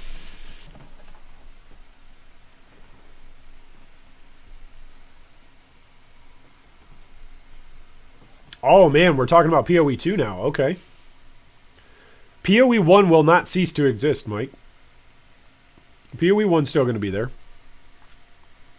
Or do you mean something different, Mike? Are you saying that people are going to choose to play PoE 2? I think a lot of the speed racers early on in League that are still just looking to make currency and like that are racing for level 100, they're probably still going to go for the first league or two. They're probably still going to race through PoE 1. I think a lot of people are actually going to enter into a debate about which one of the two you should choose. Which one's faster? Especially for trade leagues, like rushing to get to maps and then rushing to make currency. I think all of those discussion points are going to be fascinating discussion points when PoE 2 comes out. Like, why would you choose to level through PoE 2? Why would you choose to level through PoE 1? Reasons why.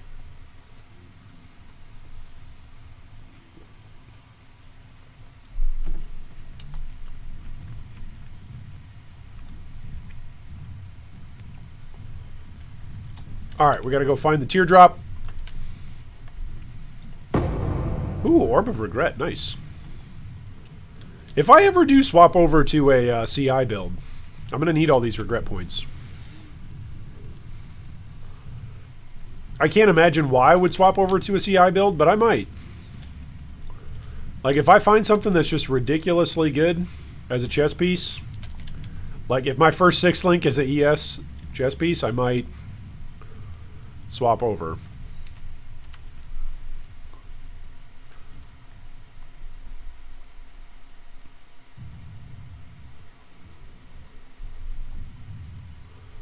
Okay, there is no waypoint in here, I don't think.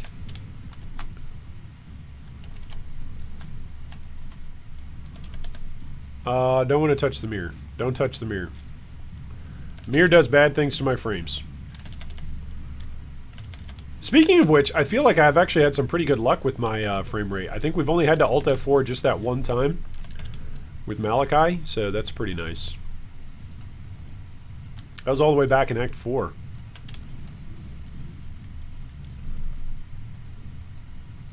Speaking of which, we haven't had you guys make any predictions today. Feel free to drop your prediction. Whoa! Feel free to drop your prediction down below in the chat of when it is that I'm going to die. Speaking of making death predictions, how about if we just drop down to 50% HP right there? Holy crap. That was pretty intimidating right there. So feel free to drop your prediction today. Do you think I'm going to die here in Act 10? Do you think I'm going to die in the 3rd lab? Or do you think I'll die in maps? Do you think I'll get past Kitava and die somewhere into maps? Man, I miss having 15 zombies.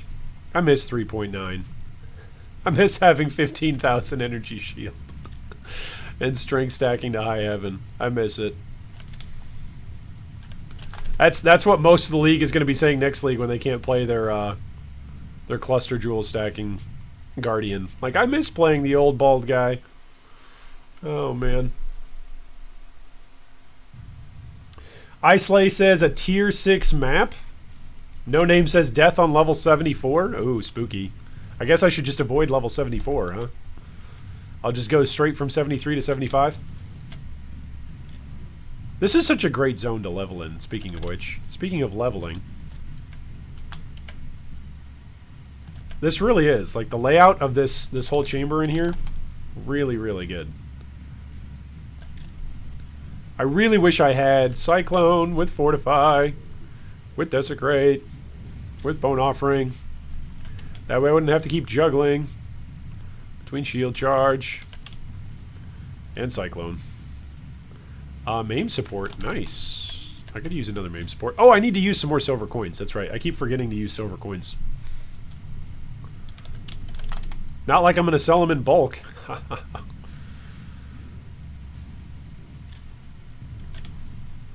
No, that was yesterday's joke. Yesterday when I was looking for that upgrade on the belt, I was like, hey, does anybody have a belt they want to trade me in SSF? Anybody? Alright, let's see if this box kills me. Oh. Close. It was trying to. It's going to explode. I still don't have my cast when damage taken set up for Molten Shell. Is that going to do it? Did that last level do it?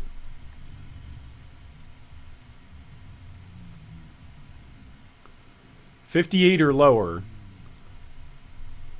Requires level 61. Okay, so on the next one it should be, right? How much damage do I have to take for this thing to proc anyway?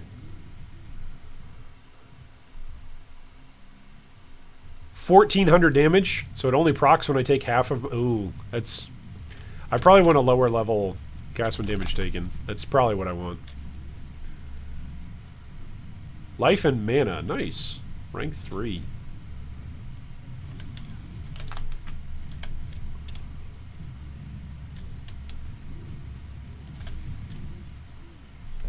You know who could actually kill this build is the Baron. Baron's guys who cast the mana leech underneath you. I could see that happening, and then all of a sudden I'm not cycloning, and I'm just standing on their AoE, and I have no mana to cyclone, no mana to flame dash away, and then boom, dead. I could see that happening.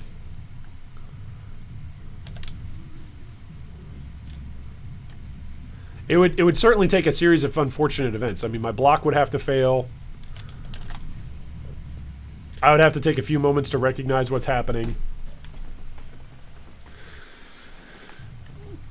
Quintessence says, I think that you will die in Uber Lab. Man, that's a lot of confidence. You think I'm going to make it to Uber Lab. I appreciate the confidence. J. Lou says, I think you will die in Delirium in some random map.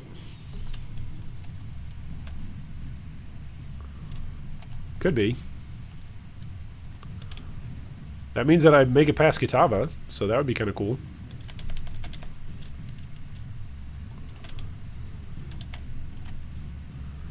All right, where's the boss? Where's the boss? He's not up here. Where's the boss? Here's the boss. Down goes the boss. Nice. Vol Blade Vortex. Nice. Vol Power Siphon. All right. So if we want to go play some meta builds, we can do that. We've got the options there. Go play a Wander. Vol Power Siphon, right? Man, this was a long way out of the way.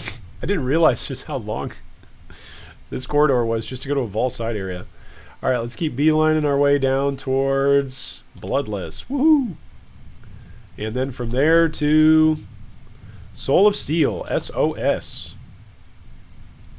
I need to keep going down.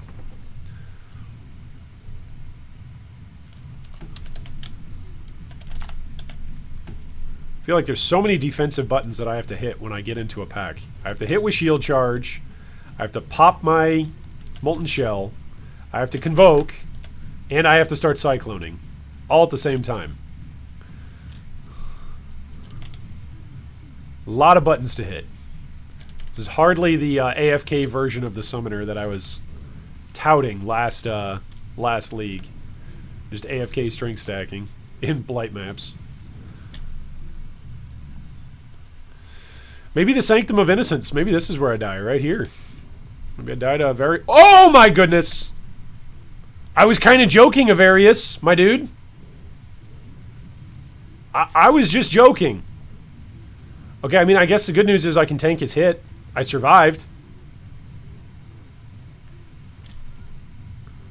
That's the good news.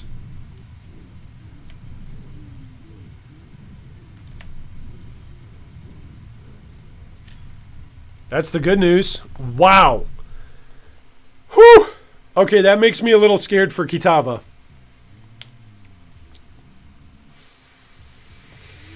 Oh, boy. Quintessence says, do you think this game would be better without things like cast when damage taken? No.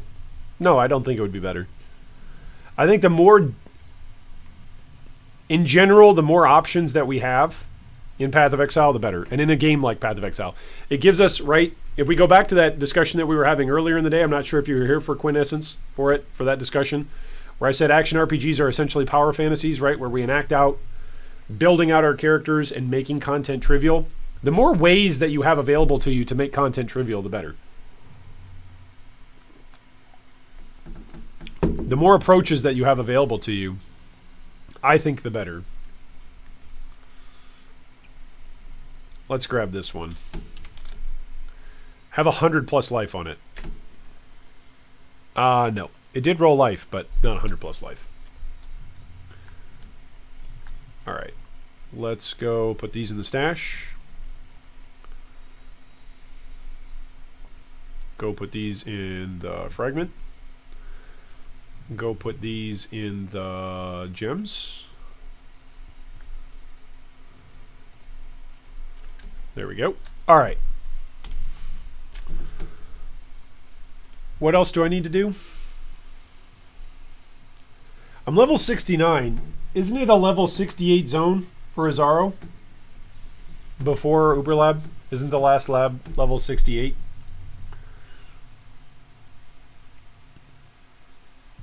Quintessence says, I see. Do you like the Herald stacking build then? I like the reality that we have lots of different builds that can trivialize content.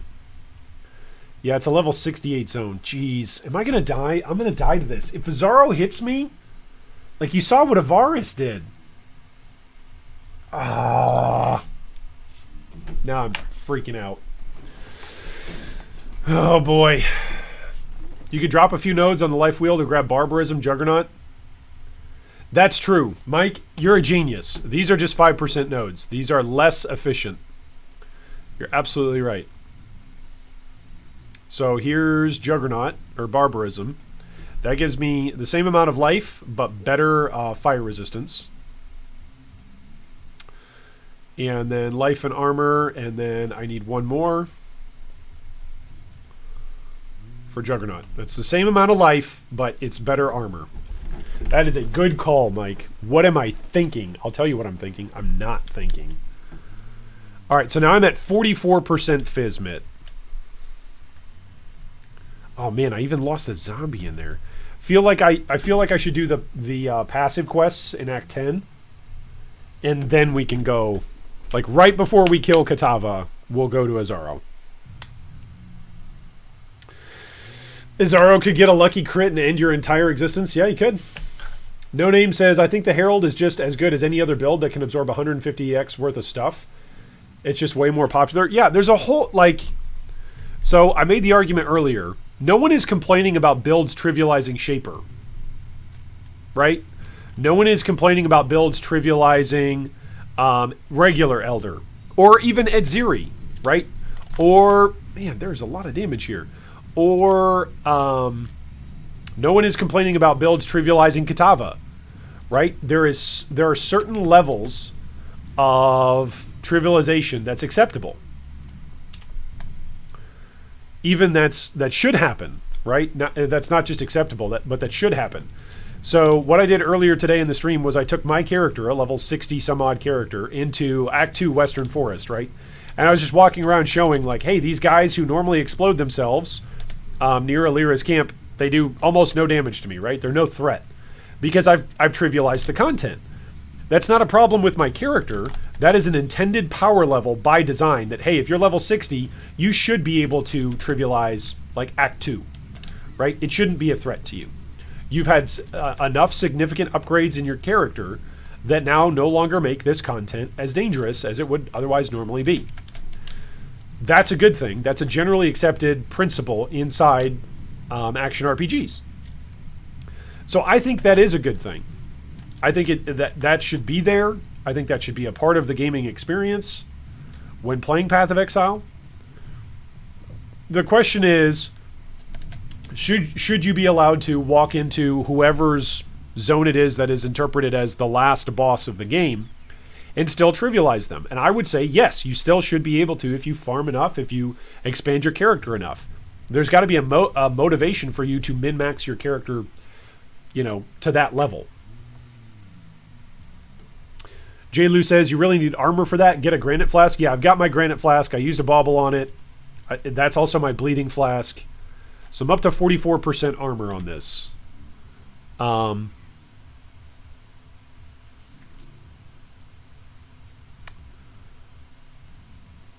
I think I'm actually pretty capped out for armor. Is there anything else that I could do with passives here? I could do 2 passives here to come down 1, 2, and then I'm only 2 passives away. I could get rid of all of this. This is what, 40% damage? That's 40% minion damage. It's a lot of minion damage. But I could get rid of that 40% minion damage to go 1, 2, 3, 4. That would give me 13% more life. 13% increase, sorry.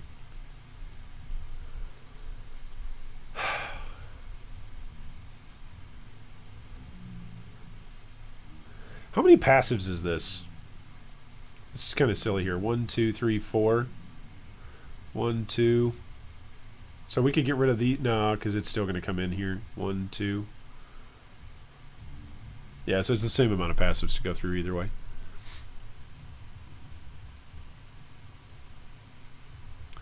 Maybe this is a mistake. Maybe Arcane Guarding is a mistake, because I'm still not using an ES shield. But it's just giving me 6% spell block. Like, that's nothing to sneeze at here. That's what? That's a third of my spell block. Like a full-on third of my spell block is from that node. I don't think that should be sneezed at. Oh, what if this Jun mission kills me here? That's a pleasant thought.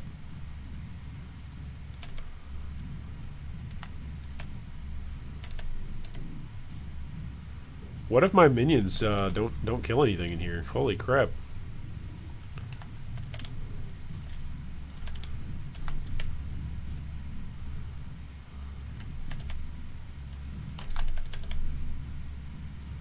Okay, where's the final room? Just get to the final room.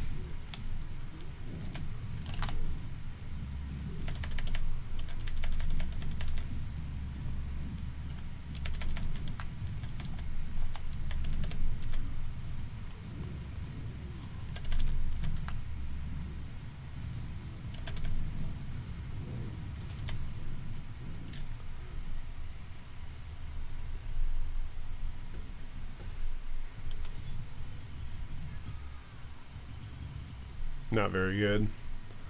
That belt might be good though. 40 life on the implicit.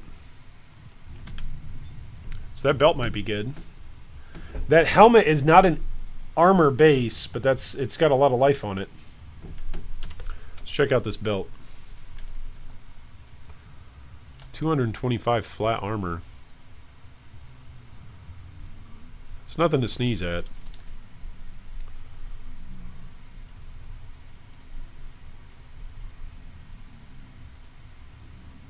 What does that do to my life pool? It's about 60 life that I lose. So I could craft maybe life on here. Yeah, it's got an open suffix and an open prefix. The Guardian is more versatile. Yeah, I think that's the only compelling argument that I made the other day on Nerf Radar. Like, Nerf Radar, that video is always tough to do every league, because I have to argue both sides of points. So it's always interesting. It's always fun to try to make myself think outside of the box and go beyond my own opinions. Part of the argument that I can see going to nerf the Guardian is just how much defenses he can get while also stacking ridiculous amounts of damage. And generally, if you're going to have that amount of damage, you should have some sort of penalty for your defenses. Or vice versa. So I could see that happening, where GGG tries to balance that either Ascendancy or that character archetype by saying, look, you can have one of these. You can have one of this. Either you can have this amount of tankiness or this amount of damage, which is what they've done to other builds in the past that are incredibly tanky and provide that amount of damage. It's what they did to Herald of Agony builds. Herald of Agony builds used to be similar to what these Herald stacking Guardians are like, where they would just be nearly unkillable, and they would also have fantastic damage, both for clear and for bossing. Now, the reason why they were slow was because you had to keep your virulence stacks up. That was the slow part. So, like, you had to be attacking in some capacity. But other than that, yeah, I would look to Herald of Agony as a kind of as an archetype of that. An archetype of a character that in the past has had way too strong defensive options and way too strong offensive options. And GGG has nerfed them to say, look, you can have one of these, you can't have both. Along with a bunch of speed. You know, I personally think it's fine to have really OP builds in the game. Just make it so that way those items to get there take you a long time to farm. And a specific approach to farming them. So, that's my opinion. But I've been wrong before. I'll be wrong again. Could be wrong about this as well. All right, determination just leveled up. That's good. So we're at 44%. All right, what else do I need to do still? Valenta's Vengeance.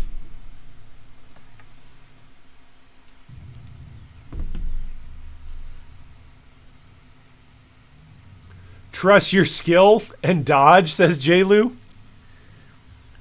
J-Lu, God bless you, man. I have no skill to trust.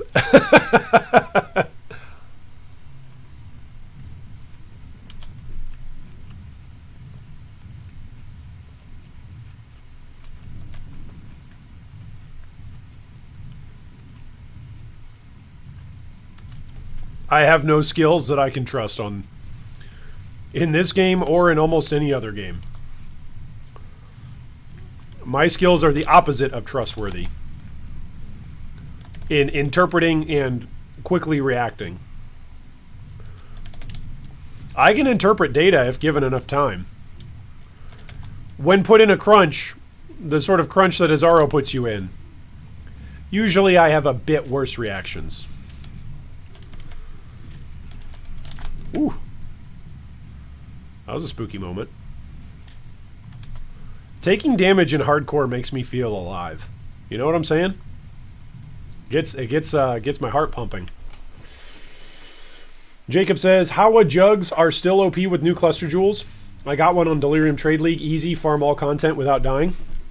Yeah, and it's totally fair. But Jacob, it's not that fast, is it? When you compare it with other builds, it's not going to be that fast. It's got damage and tankiness, but it's got to give on speed. Right? So usually that's like the holy triangle, or however you want to put it, of design for an ARPG. You can have tankiness, you can have quality of life, or you can have damage. You can have any two of those. It's when the build has all three that the build is really, really broken and needs to get nerfed. That's oftentimes how games that have been successful throughout time and space in gaming history have operated. Doesn't mean they have to, but it means that's how some have chosen to operate.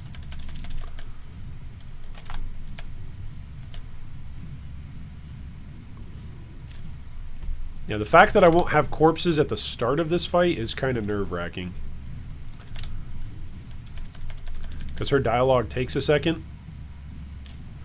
And there's no corpses there, so cycloning won't do me anything in this Violenta fight. Maybe Violenta will kill me. Maybe this is where I go down. 3,200 HP.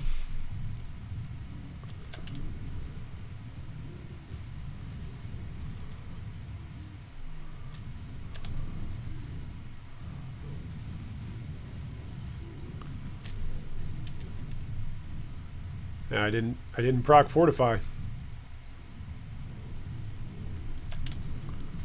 There we go. Here's some corpses. Now we've got fortify up, and we've got bone offering up.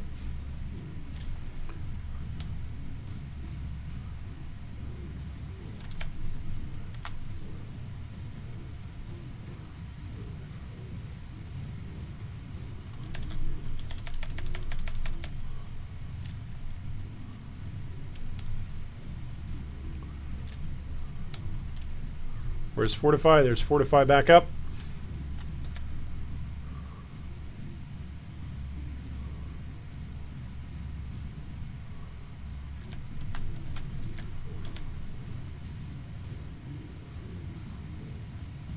All right, there we go.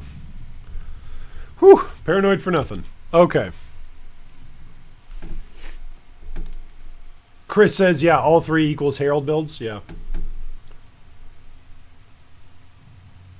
Quintessence says, any chance you can whip up a winter or POB? I love the skill but can't get it to work. Oh, Quintessence. Before the nerf on the Herald stacking builds, believe it or not, I actually had a winter orb build for the Herald stacking build before I was using Arc or Divine Ire.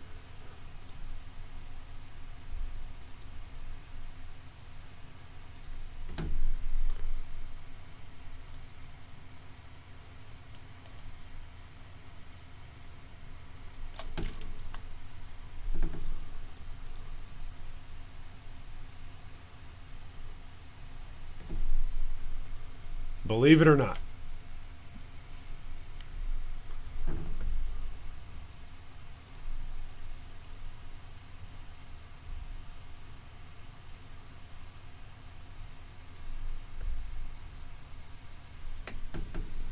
Kitava's flame breath before maps. Oh, you think the flame breath is going to get me? Okay, that's fair. It's a good prediction, Nightshade. By the way, if I can trouble you all, if you're enjoying the stream, make sure you do me a favor, and you do the rest of the community a favor, and you go hit the thumbs up on the like button. And if you're new to the channel, or you're new to our community, go ahead and hit that little subscribe button if you'd like to be notified about future streams and videos just like this one. This is more life. This is more life, right? 57 flat life. This is 50 plus 29. 79 life. So I think we're going to go with this one. Let's see what happens here. Yeah, we go up by 20 life. Hey, man, I'll take it. Any small amount of improvement, I will take. And there's room to craft on that sucker, right? Yeah, there's an open prefix. It'll probably be like weapons, weapons and attacks or something, but hey, that stuff matters too. Elemental attacks with weapons, that stuff matters. All right, let's get rid of this stuff. How many chromatics do I have? I also won't have any corpses at the beginning of the Kitava fight. Oh, that's actually a good point. I won't have any corpses at the beginning of the Kitava fight. Unless I swap over or get Desecrate in here somewhere.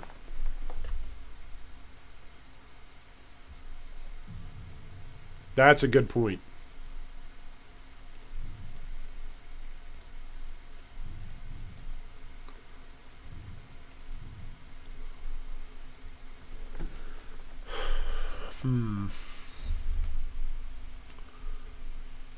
This is just a 5%er. Let's refund that and go get the 8%. All right. That's a good point.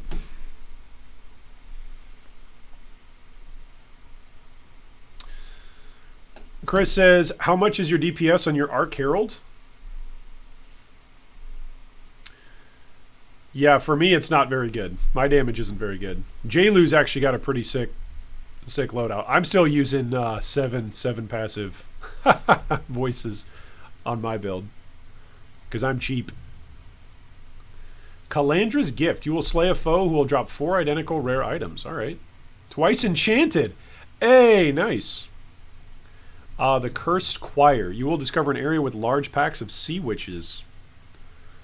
The Ambitious Bandit. Okay.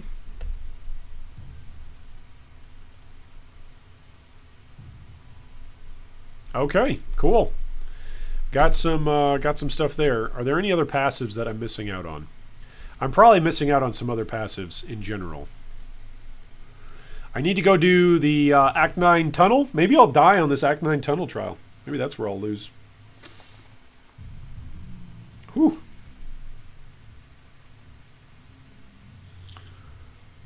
You will encounter Fated Sirens in this area. Okay.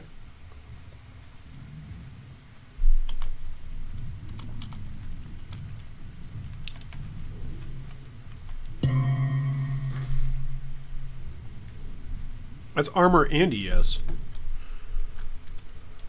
That could be good.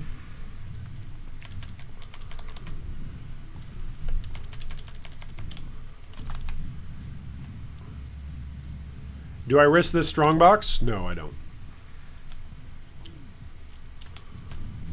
Cast Lightning Storm, huh? It's kind of spooky. Whoa! Bunch of mirrored stuff.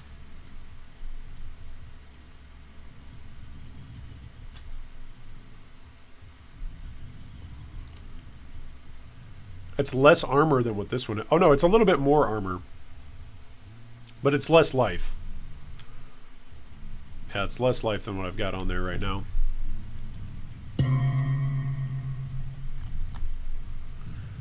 Yeah, I need a 5-link with 2 greens, 2 blues, and a red. That's what we're hopefully looking for.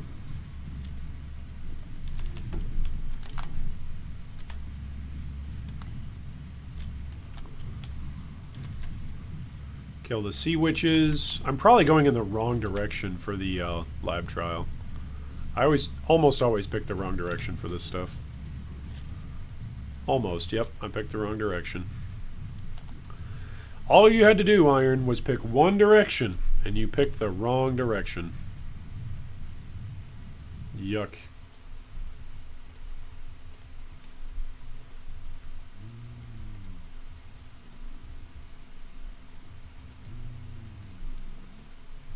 Hey, are any of you guys lagging? FYI? Is the video showing up as laggy? Apparently today is the day I'm going to have some technical difficulties on the stream. I should go tell the grandkids to get off the Netflix and the Hulu. On my end, it doesn't look like I'm having any kind of lag issues. But YouTube, you know how YouTube is.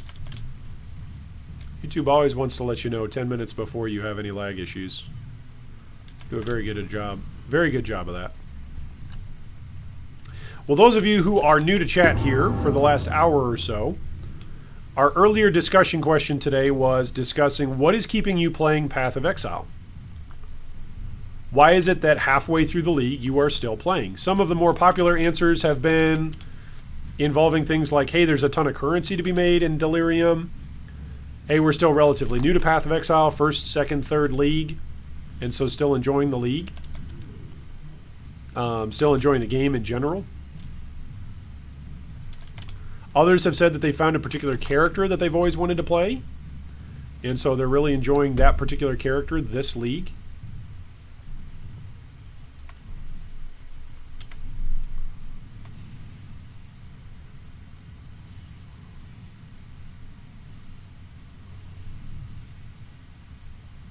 So what reason are you still playing Path of Exile halfway through the league? For me, it's that solo self-found is a completely new experience. I've never done hardcore solo self-found before. This is by far the furthest I've ever gotten. Getting to Act 10 in hardcore solo self-found. The most recent time that I played hardcore even was last weekend, and I got a guy up to Act 8 or so.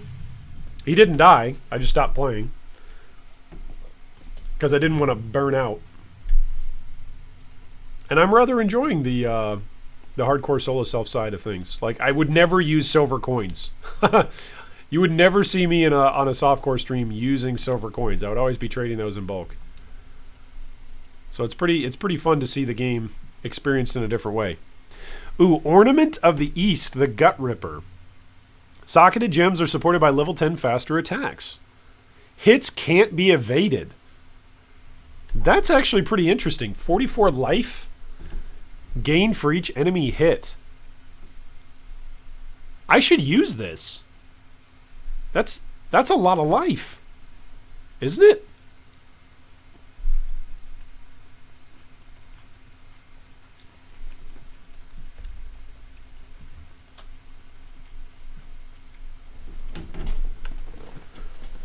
I feel like that's really good. Hits can't be evaded. Like, I wouldn't have to take Resolute Technique then. To just always be hitting. Attacks 1.65. This is a little bit faster attacking. But that's because I've crafted attack speed on there. I'll have to give that a reevaluation, a re-look-see. Here in a bit. Kong says, I earn more currency than ever before. And other games are just bad. I actually keep playing after I get to 36 challenges, which was not even relevant before. Yeah, that's fair. That's totally fair. Good Molten Strike Claw. Oh, yeah, you're right. It's a good call. All right, here we go. We're going to try Azaro. I've got like a nervous pit in my stomach.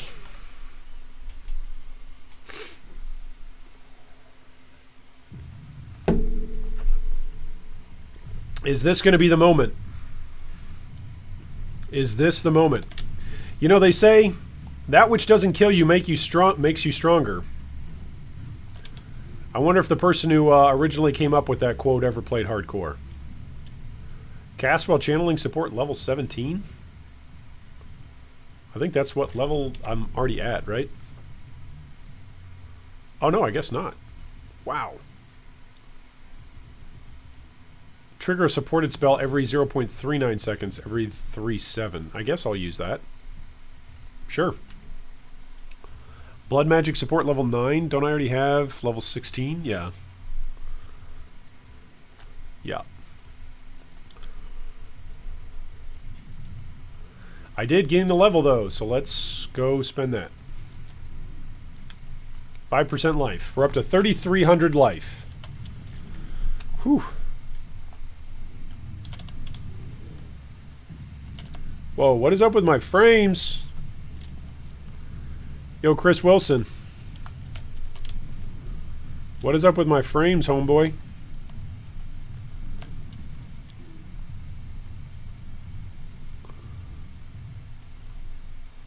Alright. Corrupt Fortify on hit. Oh, Mike, you're right. I should try it, right? Throw a Vol Orb at it. Give it a shot. Maxim Augustine says, G3 looking kind of cute today. Not going to lie. Oh, why, thank you. I think. I'm sure my wife would appreciate that comment. Or I'm sure she would echo that comment, right? That's very kind of you to say. I think my summoner is looking kind of cute today. Cute as in not dead. And we're going to keep it that way. We're going to go take out Azaro. Even though my palms are sweaty. My knees are weak.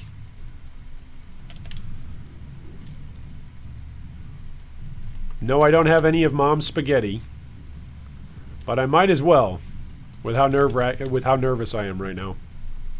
Probably going to die to floor traps. Oh, geez. Okay, actually, this one's good. This one's good. I actually have like a good amount of visual indicators. Oh, gosh. Good amount of visual indicators. Okay, follow the traps. Okay, there. Maybe this is the big moment.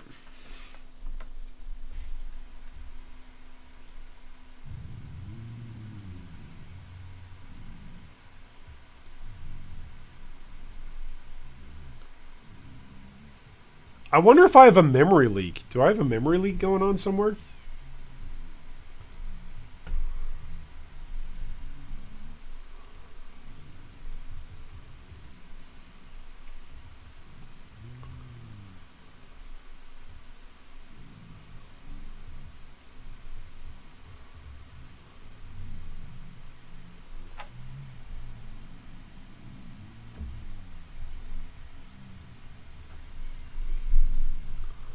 I don't know. We're going to find out. We're going to find out. All right, let's get this crafting recipe. Double resistances with Flesh Offering. Because I've got it on my weapon swap, and that's where I've got my Cyclone. I did not think this through. I could take Arctic Armor off and just self-cast some corpses.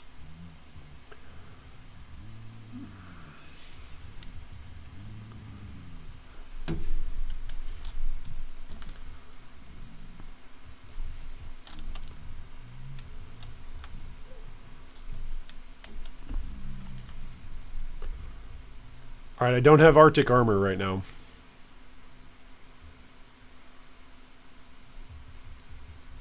That's fine. That's what we're going to do. Alright, so we'll go in. We will cast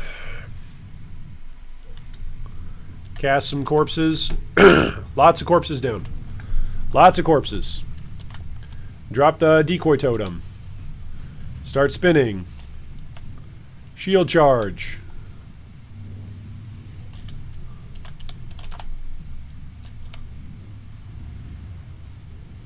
Keep up lots of corpses.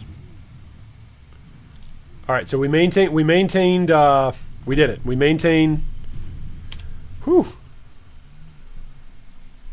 bone offering throughout that experience. All right, so now we've got Arctic Armor. We can just gem swap.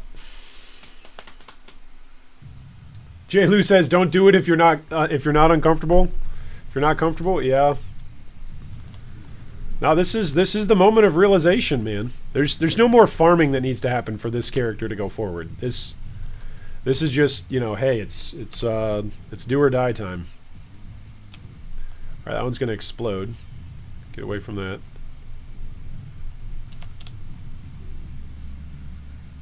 No, it's stuff like ignites that I need to watch out for. I still don't think I have a burning flask. Yeah, I don't. I don't have a burning flask, so that's something I genuinely need to watch out for.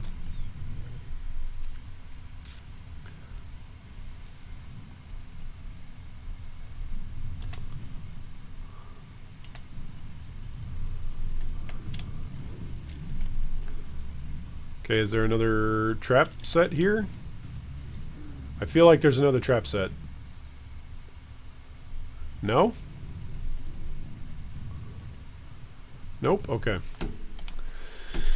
Whew! Sticky Substance says, don't die! Yeah. I'm like having to wipe my hands off, like on my shirt. My equilibrium in my ears is going out. Man. I need to get one of those cool apps and connect my heart rate to a display on the stream to show you guys how much my heart rate goes up while I'm doing these labs. Lab frustrates me enough in softcore where all you'd have to do is attempt it again. In hardcore where it's like, oh, don't worry, if you die, there just goes your character. It's like, no! All right, here we go. Fight with the Zorro Man number 2. Ugh. You know, it's not when everything is going our way that our true character is shown. It's when things aren't going our way. You guys are going to have a chance to see my true character and how much of a whiny, grumpy old man I am. Alright, decoy totem is over there.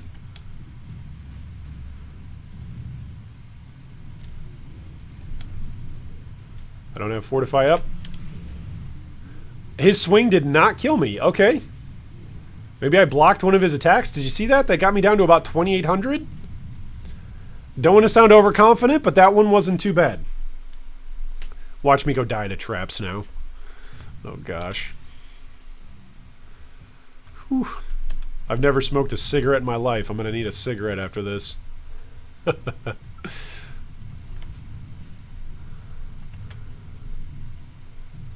Oh boy. Maybe just a nice glass of rum.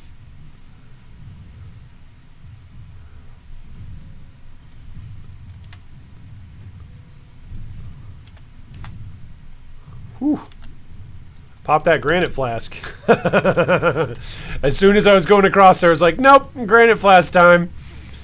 Nope, if I get hit, I do not want to be bleeding. Alright, go to the right. Sometimes there are traps halfway through here. There's the trap. Alright, domain crossing. Taco says, one's true character is shown when you die because of a sudden high latency spike. Chris says, that's what I say after each simulacrum. OMG, I need a drink. Sticky says, or 2 rums, maybe a bottle. Yeah, I think I've still got half of a bottle somewhere. Down in the freezer, I believe. Yeah, I think after today's stream, there's definitely some reflections on streaming that I want to publish. I'll put that up at least. At first, it'll be for patrons only. It'll have the patrons only view on our Patreon supporter page. But then I'll probably make it public. I'll do like the early access thing. Like patrons can read it over the weekend and Patreon supporters can read it over the weekend, and then everybody else, it'll just become public afterwards. But I think I'm going to write down a couple of things I've learned about streaming and about myself and about PoE while streaming this week. I think there are some lessons that I've learned. Not like massive life-shifting life lessons, but just some interesting life lessons. Like I really thought coming into this week that it would be a chore to stream every day. And the first 2 days I think were by far the most difficult. Just in terms of balancing work and life and family and streaming and trying to get videos out for the week. But I think it's gotten easier as the week has gone on, and I think I've gotten better at it. I also was really worried about technical difficulties, which we've experienced some of those here today. Yesterday I started the stream and I didn't have the mic turned on. That was pretty great. I've actually done that before where I've recorded an entire video and wasn't actually having the mic open. All right, we've got the Twice Enchanted. Twice Enchanted said, you will defeat Azaro. So see, I'm taking this as a positive. As a very, very positive thing. You will defeat Azaro. Okay, I will. Here we go. Let's go drop our decoy totem. Create a whole bunch of corpses. Pop some of them.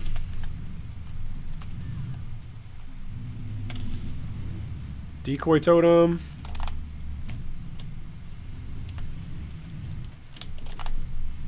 I'm out of granite flask. That's really bad. I have granite flask. Down goes Azaro. Woohoo! Alright, we did it. Superior War Banner, 3 treasure keys. And a beach map. Alright. Well, ain't that just a beach? Alright, we did it. I'm pretty glad of that. Alright, let's put this on our helmet, our boots. Yeah, the boots are actually really bad. Hatred has 10% reduced mana reservation. I could use Hatred at some point, so I'm actually going to keep that. 12% attack and cast speed if you've killed recently. Okay, that does nothing for me as a summoner. That's a bit of a bummer, but that's okay. Down goes Azaro, and I am happy with that. Whew! That's like a big relief right there. No, it's not like a big relief.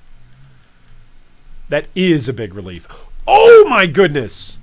40 life, 37 strength, 77 life, and 37... This is my new belt. This is my new belt. That's a 200 HP belt right there. And I'm still capped. I'm still capped. And it's got an open prefix or an open suffix. Oh, that belt is so good. Maybe I should start farming the lab, huh? Just sit in the lab? No, I would just be a nervous wreck. I mean, I already... More than I am. More of a nervous wreck. Oh my goodness! We did it! If this is how excited I am for taking down Azaro, like the third Azaro, imagine how excited I'm going to be if we can get Uber done. Alright, I get 1 passive point here, and then I can click Gladiator Ascendancy. Oh! 15% chance to block attack and spell damage. Look at that, boys and girls. We go up to 45-36 as our flat chance. And we have plus 3% to our maximum chance to block attack damage. So, when I summon up some zombos, or some bodies... Hey, what happened to my Spectres? Did my Spectres all die? I think they did. My Spectres died. What the heck? Grab a Host Chieftain. Grab a Carnage Chieftain. Grab a Carnage Chieftain. Okay. If we have a bunch of Spectres... No, I don't want a weapon swap. No, I don't want a weapon swap. Okay. What's my defensive rating now? 45. I go up to 69-60. That's pretty good. I'm going to say that feels pretty flippin' good. Whew. All right. Also, I can come over here, and we are how close? We are 4 points away from Soul of Steel now. Now, when I Uber Ascend, I could come out of the path of the Duelist,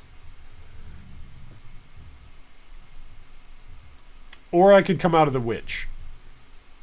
I think it's 1, 2, 3, 4.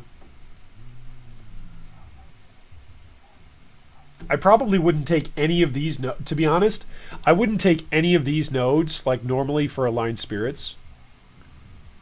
And right now I don't even have most of the Scion life wheel. So that's 3, 4, 5, 6, 7, 10, 8, 9. So 12 passives.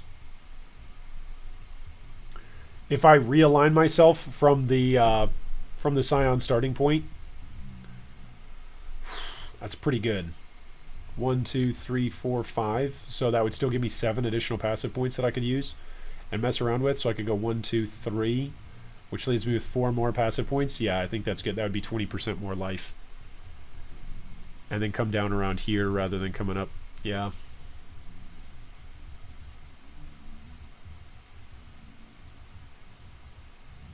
I feel like that's the way to go. Oh man.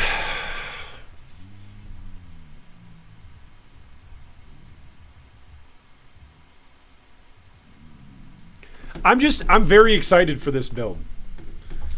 You know, this was like a troll build that you guys asked me to put together. We said, well, not you guys. I'm not going to blame it totally on you guys. No, I can totally blame this on you guys. I had said I wasn't going to play a character for Hardcore Solo Self-Found that I'd already played in Delirium. So Duelist was out, Templar was out, Witch was out. And so that left us with what? Marauder, Ranger, Shadow, or Scion. And you guys had said, hey, play a Scion. And we had said, well, maybe Scion will be good for cluster stacking because you get extra passive points. But here, look, I've like interacted with, Delirium like what? Twice have I farmed it? Once at Twilight Strand and once elsewhere, I think, somewhere. So yeah, that feels pretty good. Whew. Okay, I can now have Desecrate out of here. Let's just keep leveling that up. And we can go back to using Arctic Armor. Man, that is just super cool. Once I'm up to, what, 25 chromatics, I can start throwing chromatics at this chest piece again to guarantee the 2 green links. So that'll be good. That will hopefully put our Cyclone on a 5 link. With Desecrate. Talk to Sin about the Sandstorm. Didn't I already do that? I thought I already did that. I must not have.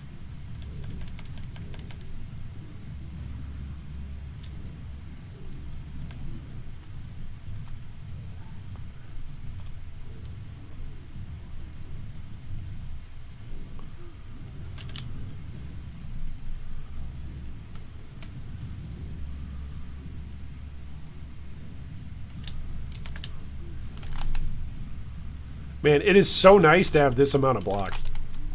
Because I just don't take damage. Like, very often, I just don't take damage. You can see, like, even my energy shield is up. Oh, that's another thing I need to aim for. I need to try to get a... I need a dense craft. Is it dense crafting? With the fossils. A energy shield. Ideally. Oh, what if I could get, like, energy shield on block?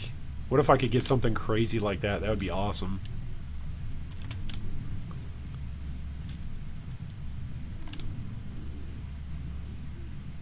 Did you equip that belt? Yes, I did. Here's the belt. Like, that's why I'm at 3,500 HP and not at 3,200. That belt is worth like 200 HP for my build. A belt is insanely good. And it's still got a crafting spot on it. So, it's pretty good. Yeah, it's a good build. Or a good belt. Not a good build. Please don't replicate this build. This is not a build I'm going to be writing a guide on anytime soon. Guys, what you want to do is you want to play a Scion Summoner in Hardcore Solo Self-Found. And then you want to crap your pants every other moment that you take damage because your life pool is terrible. Yeah, my life pool is actually okay. It's the only part of the build that's okay.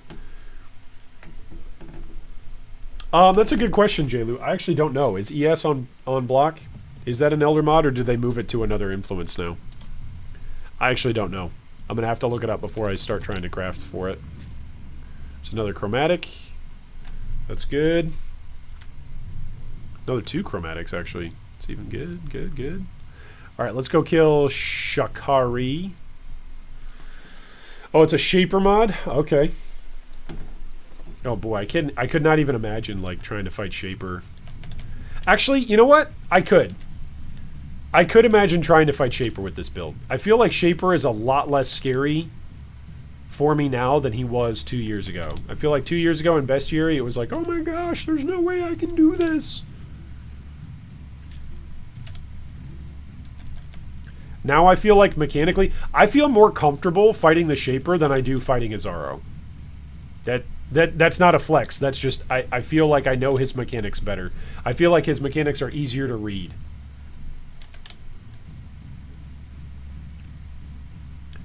I feel like there's also less visual busy stuff going on with Shaper. Like, oftentimes. Alright, here's the sand pit.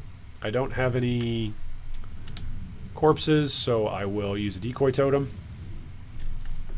And then away we go. What's my Physmid at right now? 43%.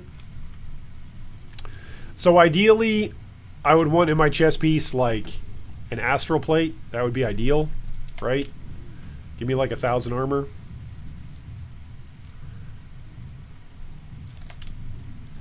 So the trick with my shield is if I go flat armor, I'm just going to get a whole bunch more armor, right? But Arcane Guarding would give me a bunch more energy shield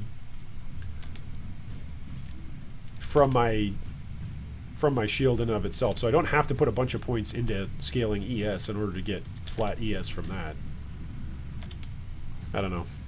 It's probably not worth it.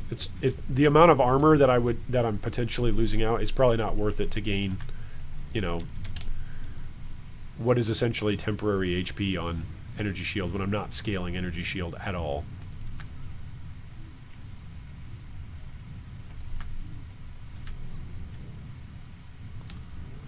Give me some corpses.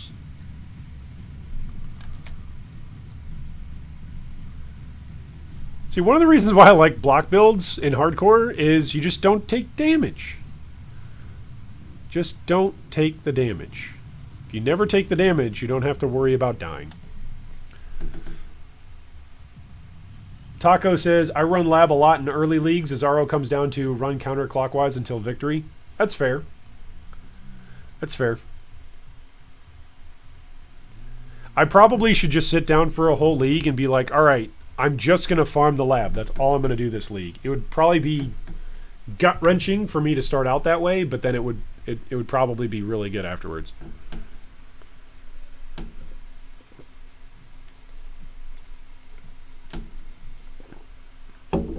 Whew! But I have officially been sweating like a pig today. My goodness. It has been a sweat-filled day on my brow. I feel like there's so many good nodes over here to pick up. Like grabbing Sanctum of Thought, grabbing this jewel socket, grabbing this jewel socket.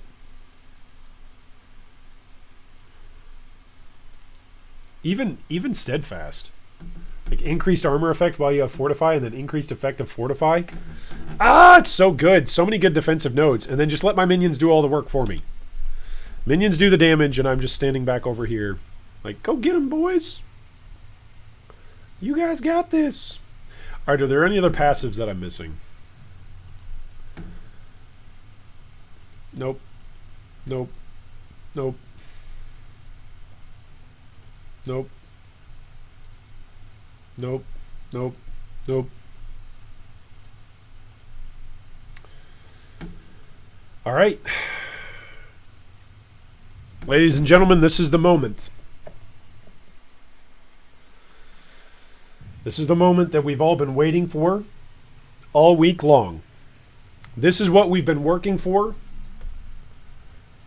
This is what we've been aiming for.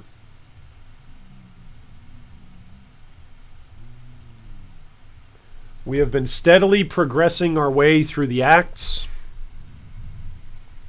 We've been chatting and having a great time all week about path of building, about existential moments in life. Yeah, we killed Atula in Act 5, I believe. I believe we did that.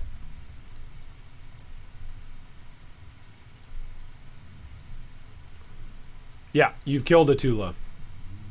Talk to Bannon. Yep. There's a lot that we've gone through together this week, G3 fam. We've gone through moments of incredible elation, like when we found that chess piece that gave like more than 40 life at first.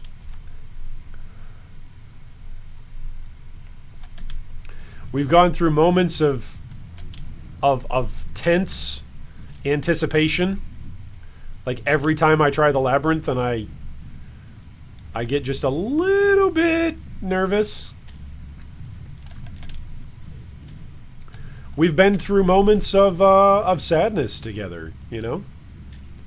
Sad moments where we looked at POBs and said, why on earth are you choosing to do X when you could be doing Y and it would be so much better? All of this we've experienced together throughout this week of streaming. And now it all comes to a head.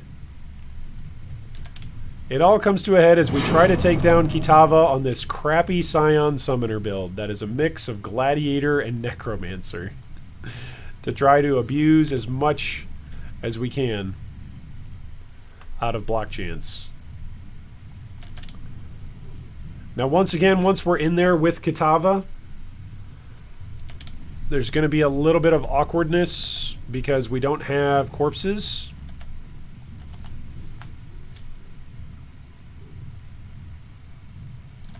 So we're going to have to be aware of that.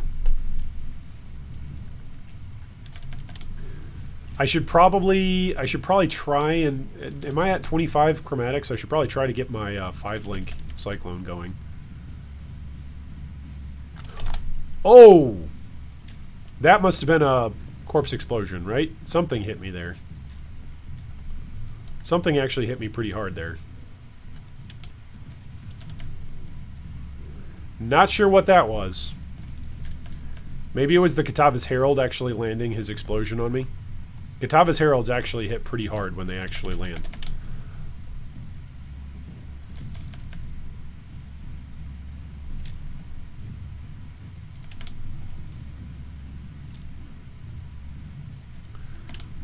Well, one thing I would love to hear from you all before I go before I go fight Kitava, I'd love to know what you guys would like us to do next week if we do have opportunity to stream.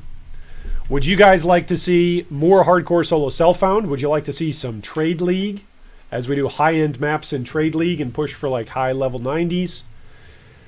Would you like to see another game entirely? If I just say, you know what, I'm done completing my challenges this league, I'm going to go play another game, would you like it?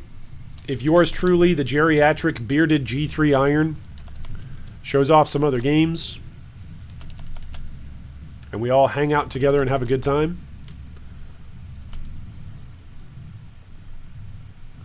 You guys let me know what you guys would like to see. If this character does survive past Kitava, would you like to see this character in maps? Would you like to see just how far we can go until we die in hardcore solo self-found?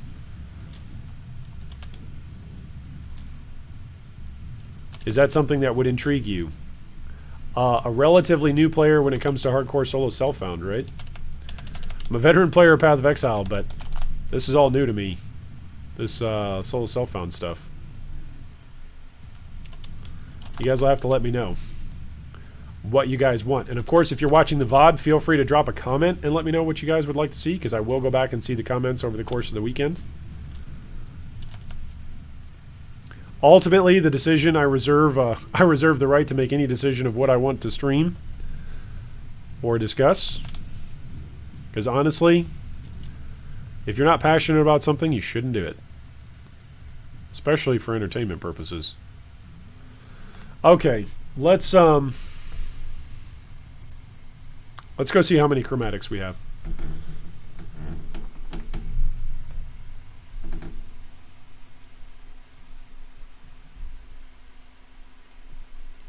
I have 26 chromatics exactly.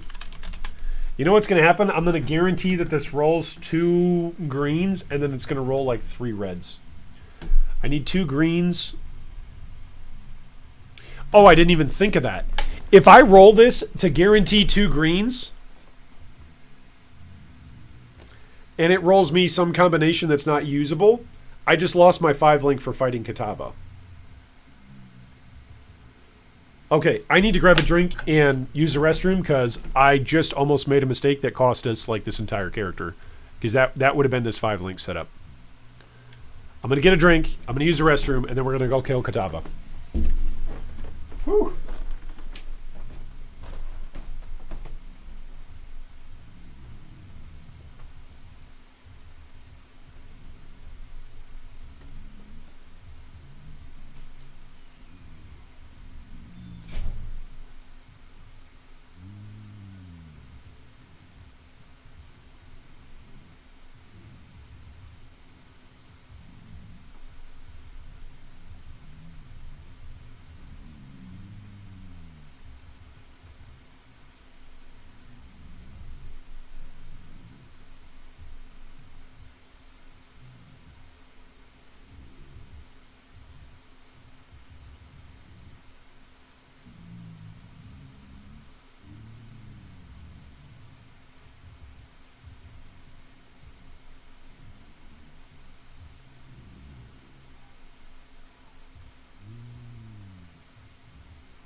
All right.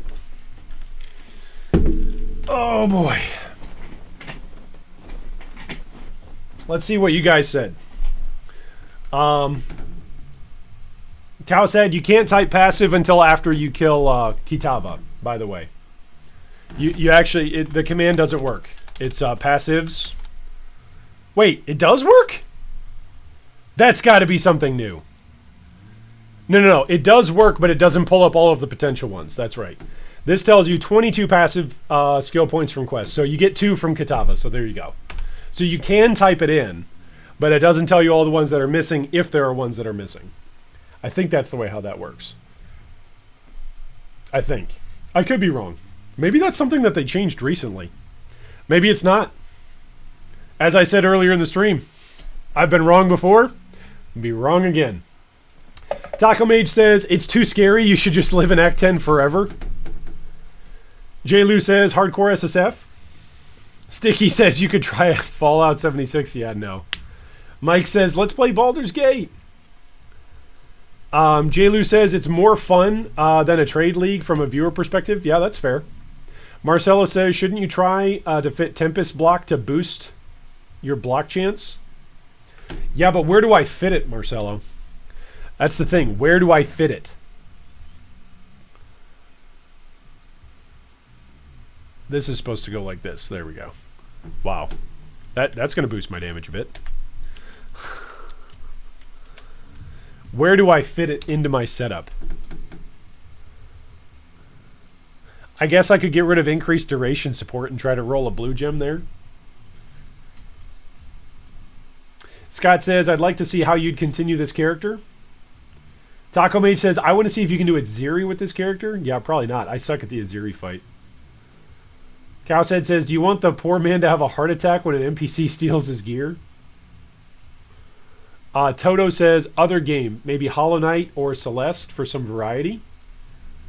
Jaylu says, push this character, see how far you can get.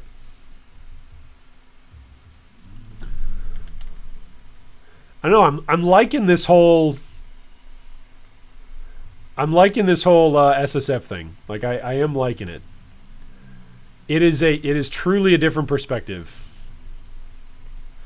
coming to the game this way. I'll probably die in my first map, right? All right, let's go. Let's kill Kitava with this configuration. We've got a decoy totem.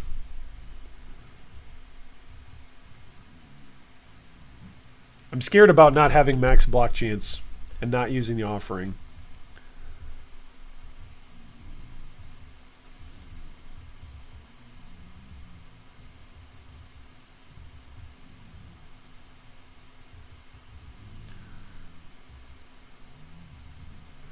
Maybe take out...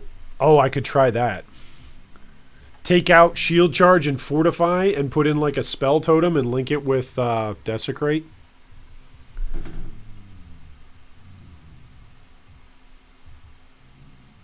Ah, screw it. I'm overthinking this.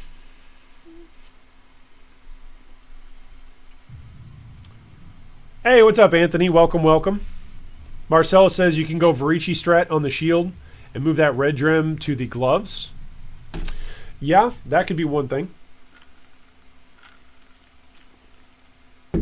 J-Lu says farm more chromes. I've got the Soul of Arakali for minus 5% reduced damage taken from damage over time. And then I've got the Soul of Ralakesh to reduce physical damage over time while moving. We could just do... Where is it? Burning damage. Soul of Abarath. We could do that. That would be one thing that we could do. Anthony says, do you have many POBs to look at? I don't know, Anthony, actually, at the moment. I haven't checked at my... I haven't taken a peek at my Discord in a while. I'm focused on killing Kitava at the moment, and then we'll take a look at what time we've got left today to take a look at a few POBs. Whew!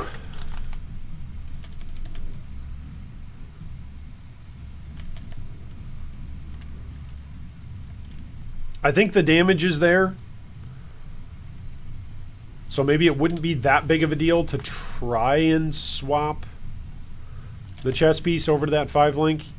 But the risk is that if it fails, I don't have enough chromatics to then re-roll it to colors that I need to go back to this setup. That's the risk.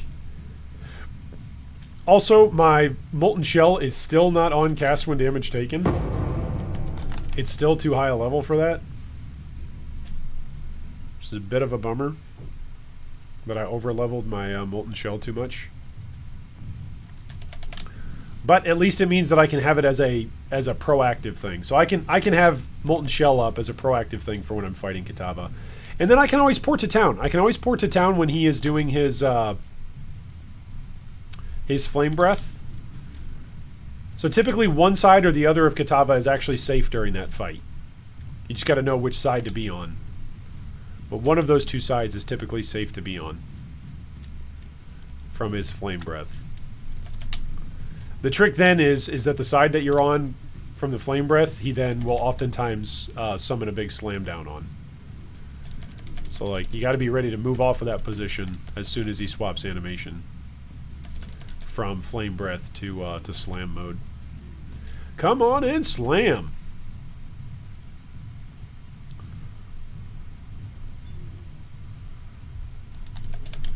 To those of you who are suggesting that we play a different game next week, if we do have time to stream, the problem with that is that you guys often don't like, or maybe not you specifically, but the community here often doesn't like the other games that I stream.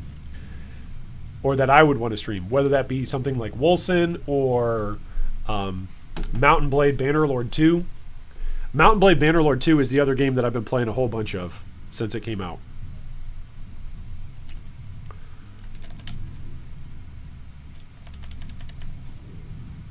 And a lot of people don't even know about Mountain Blade 1 because it's kind of an older game and it wasn't ever that big of a game. And so people hear, oh, you're playing what? What game is it? And then they just straight up check out. So, and that's fair. I think that's totally fair. It's your entertainment time. It's your hobby time. You ought to do what you want to do with it. Which is one of the reasons why when I'm playing Bannerlord, I don't stream it. Because oftentimes I'm like, yeah, people probably won't want to watch this. I enjoy playing it, but I don't think y'all would enjoy me streaming it that much.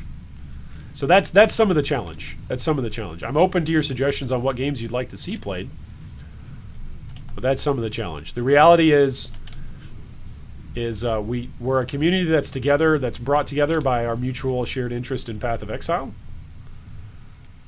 And when we get away from that, the further we get away from PoE, generally, we miss out on helping one another grow in PoE. Which means a lot of people choose just not to hang out. And that's totally fair.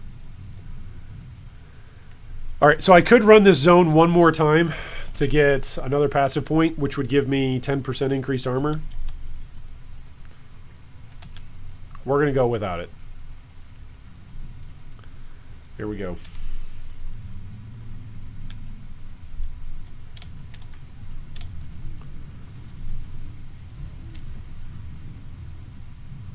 Alright, is this the safe spot? That was the safe spot for then.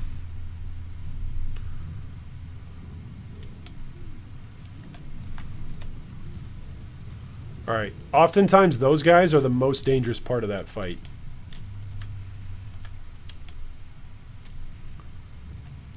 The ads that Kitava summons.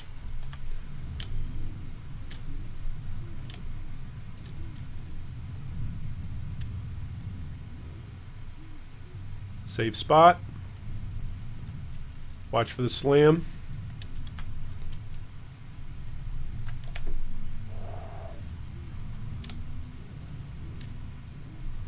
Oh man, that was close. I almost did not see him slamming there.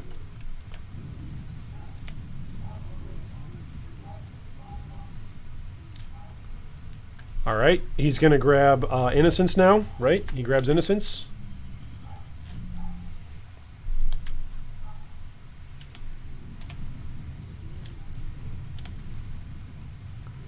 So you're going to Flame Breath.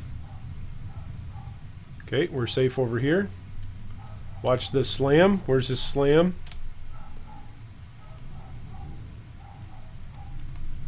Oh gosh!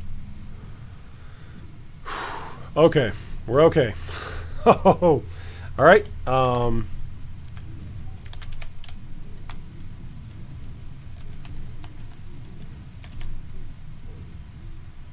Decoy Totem is down.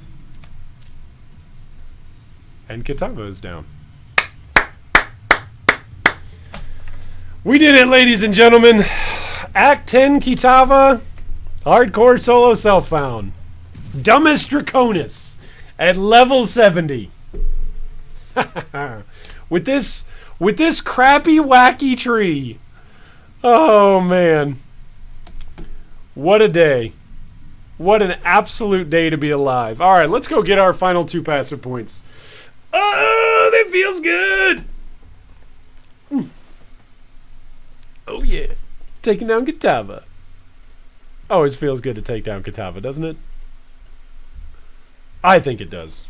I think it always feels good to take him down.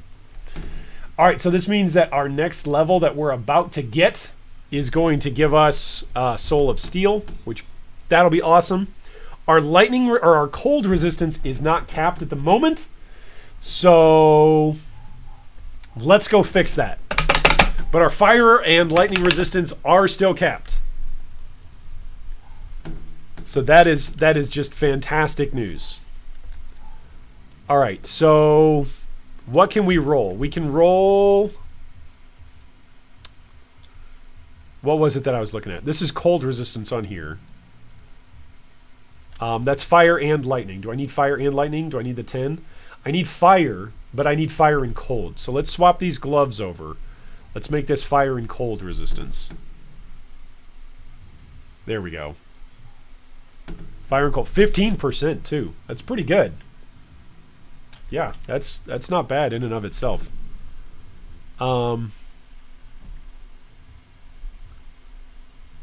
That's just 21 cold resistance. It can go higher than that, yeah. So if I just get this, the better version of regular cold resistance, 26%, we're now capped. Okay, we're now capped. What can I roll on this belt? Maximum mana, flash duration. Okay, ideally I would want this to be chaos resistance.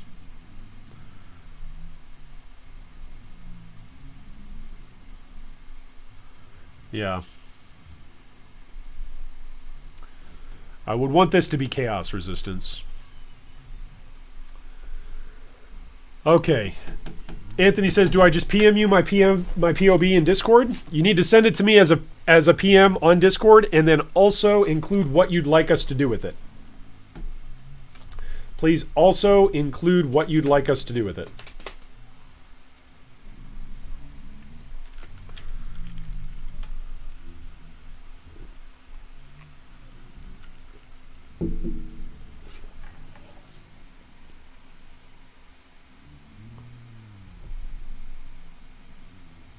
Chris D says, what's better for an Archmage build, Arc or Stormbrand? They're just 2 different playstyles, Chris. You can do either one. I personally did a Stormbrand Hierophant to start out. And then that eventually transitioned that character over to my Guardian, who's using Arc. But either way works. We actually took a look at a build earlier this week. I think it was on Tuesday, if you want to go back and watch the VOD, of a Pathfinder that one of our guild officers put together in the Good Guy Gaming Guild. That is a Pathfinder with mana stacking for Archmage, and he uses pretty much any skill that you want that scales with lightning. But Arc is one of the better ones to use. And he's got over 10k mana on that. He's actually putting together a build guide on the forums for it. And that's going to be pretty awesome. Pretty flippin' awesome. Whew.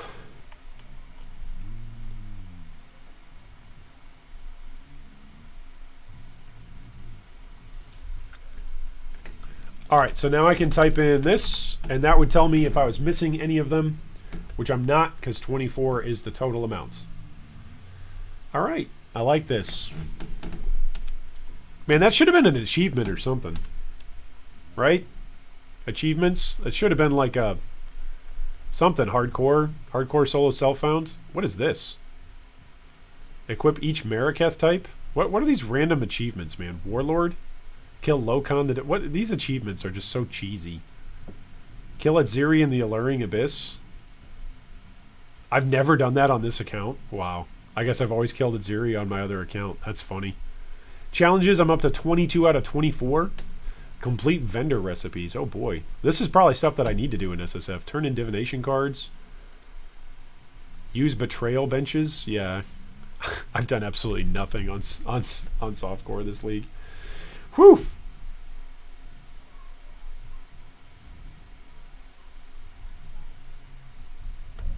All right, so let's take a look at one POB. Here today, we're going to swap over to our POB window.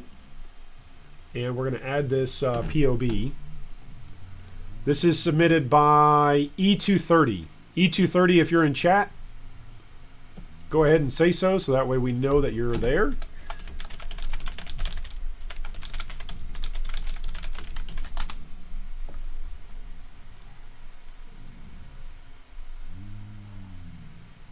And let's swap over our scene. Look at this. I'm getting better at this stuff. Right? I'm getting better. There we go. All right. Let's import and import away. All right. What is this character? This is a occultist. E230's build is an occultist. All right. Anthony. Anthony, I'm going to call you Anthony then for today, rather than E230.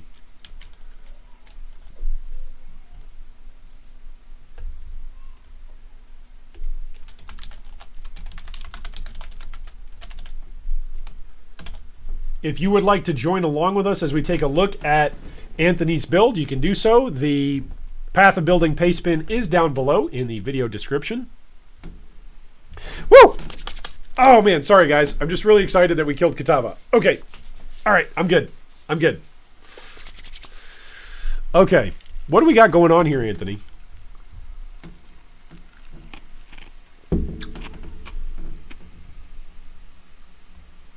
Okay. I already have some questions, Anthony.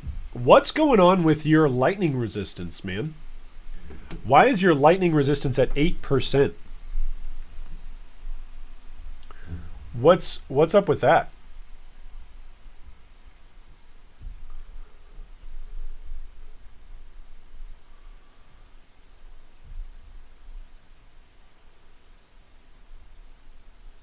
You're using Spine of the First Claimant. Okay.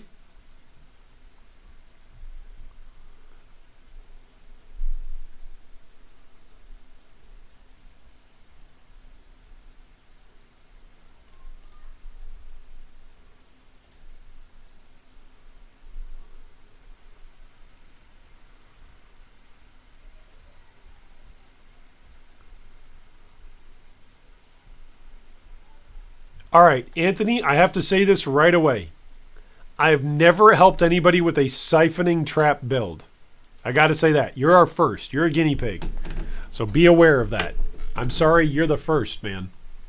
I've helped people with trappers before, but never specifically using siphoning traps. So this is actually really cool. This is one of the reasons why I like doing POB help like this, is because it's an opportunity for all of us to learn. I would bet you that the vast majority of people in chat have not played a siphoning trapper build, and so this is an opportunity for all of us to look at your build, for all of us to learn, and then for all of us to contribute. So you've got advanced traps, efficacy, swift affliction, trap and mine, controlled destruction, and hypothermia. You've gotten the build up to red maps. Now that's just impressive, dude. All right, you're using Frost Bomb, nice, to apply cold exposure and stop regeneration. And you got a Storm Brand on there, I assume, for elemental equilibrium? No? What are you using the Storm Brand for? Do you have a Curse on Hit set up? I don't see one.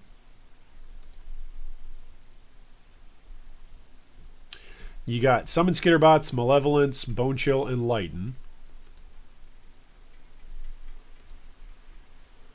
You're using Malachi's Artifice in order to use Elemental Equilibrium. Okay, that's totally fair.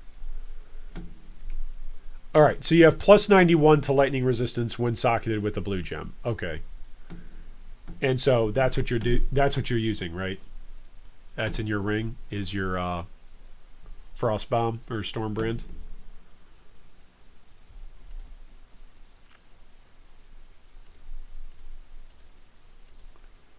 Yeah, that's what's in there is your Stormbrand. Okay, that makes sense.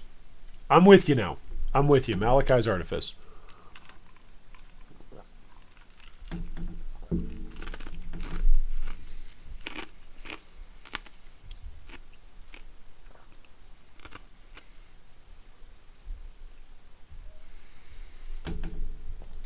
All right, so I'm going to go take a look at something here real quick.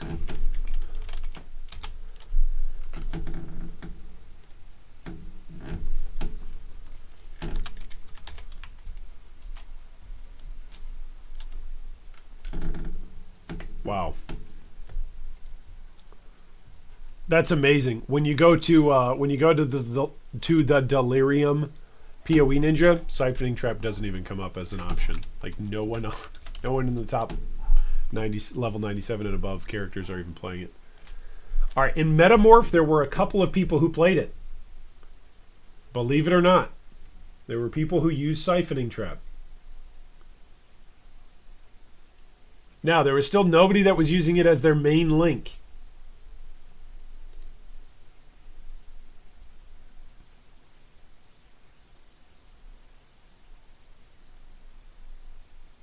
Jailu, he doesn't actually have 8 lightning resistance. So Malachi's Artifice reads like this.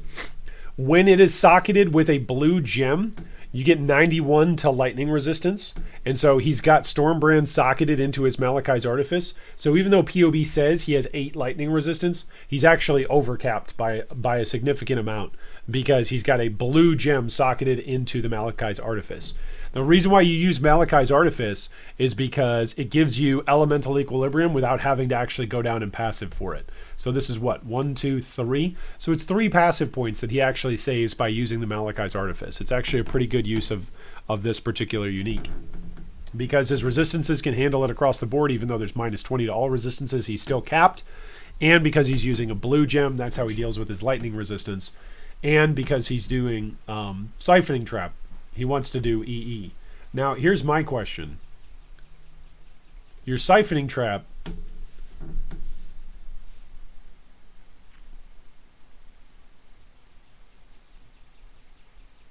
it deals cold damage over time. It's a cold dot.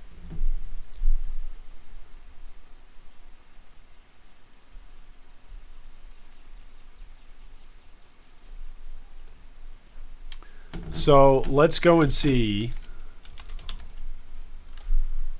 Do you have all the cold dots that you could get? There's some cold damage. That's crit strike chance. You don't want that. That's just generic cold damage. Oh, Fingers of Frost. Dude, this is a lot.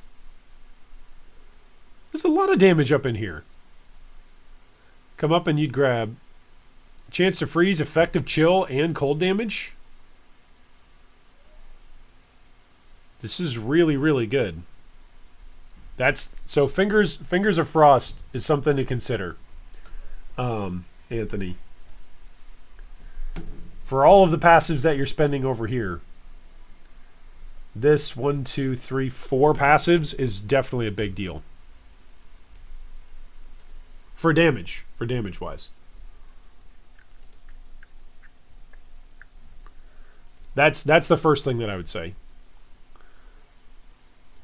Yeah, you're going to run out of points. Yeah, I hear you.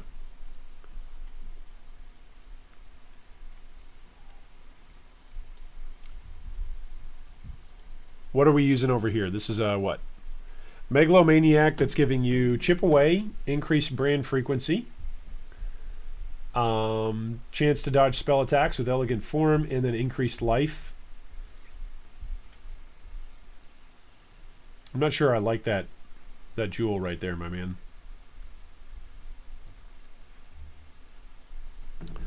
That's 4 passives that I don't think I would want to prioritize those 4 passives. The best one here is Surging Vitality. Second best here is Elegant Form.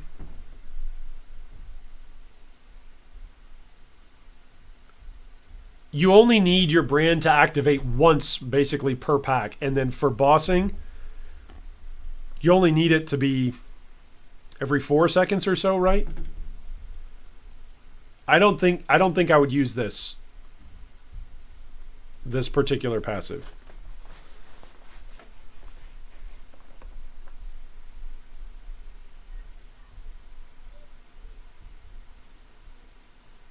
I don't think I would use this. That's just me. You might enjoy it. Again, I am often wrong, Anthony. Remember, I am not the god or the czar of PoE. I'm often wrong. So it could be that this actually is really important for your playstyle. Looking at it, I think I would rather spend the 4 passive points over here. You have cap dodge and 100% immunity to ailments. Yeah.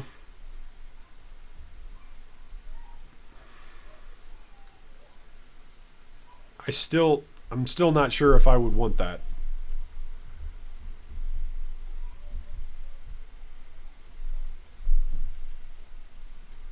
All right, let's take a look at some of your other jewels.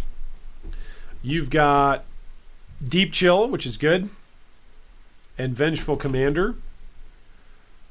All right, are we taking advantage of Vengeful Commander? Are we using Wrath, Anger, or Hatred? Or are we not even grabbing that? Nope, we're not. Okay, so we don't care.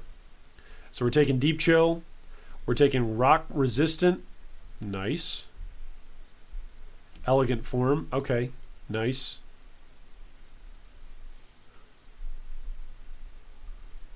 That's interesting. So you could just get rid of this Megalomaniac right here. Right? For this extra 3% chance to dodge. Because you have Untouchable over here. It's not allocated on this passive tree. Maybe it is allocated on yours, but that... I don't know. If that's not allocated, it should be. Scott says, crap, my device crapped the bed on me. Did you kill Kitava? We did. We survived, Scott. You can go back on the video on demand and go take a watch. You've got this other Elegant Form, and then you've got this Special Reserve. 20% increased damage during any flask effect. Regenerate 2% of life during any flask effect. That's nice. So even if you... So use this Untouchable. Don't use this over here. Or even Anthony, I would say if you don't want to use the Megalomaniac, just use another one of these medium jewels.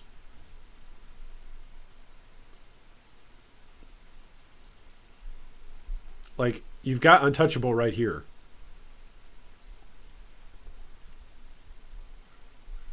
I just don't see the benefit of socketing this entire... I mean, it's life. It's 8% life. I get that. But man, you have... Your tree is just really, really spread. It doesn't mean it's a bad tree. It's just really, really spread. It's a bunch of points. But how high do you rate the 100% ailment immunity? Yeah, that's good. It is good to be ailment immune. All right, on your Ascendancy, you've got Void Beacon, Frigid Wake. Those are like the musts of the build.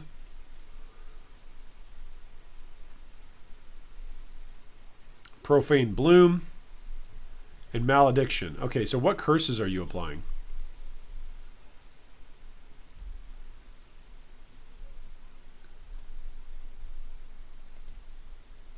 I'm confused here, Anthony. Are you not applying any curse? Frostbite. Here we go. Frostbite on Blasphemy. Okay. I mean, you could be using 2 curses. You could go Elemental Weakness and Frostbite. That would be an option. Elemental Weakness is, what is it, 12% at max level? It goes up to 39%. Minus 39% to elemental resistances. And that would stack with your Frostbite.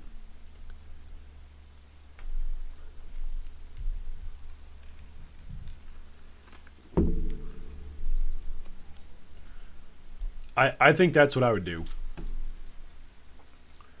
Also, there's a whole bunch of these cluster jewels.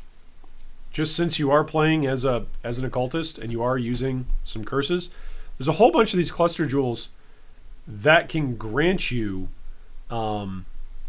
increased curse effectiveness. So I get that you're dodge capped.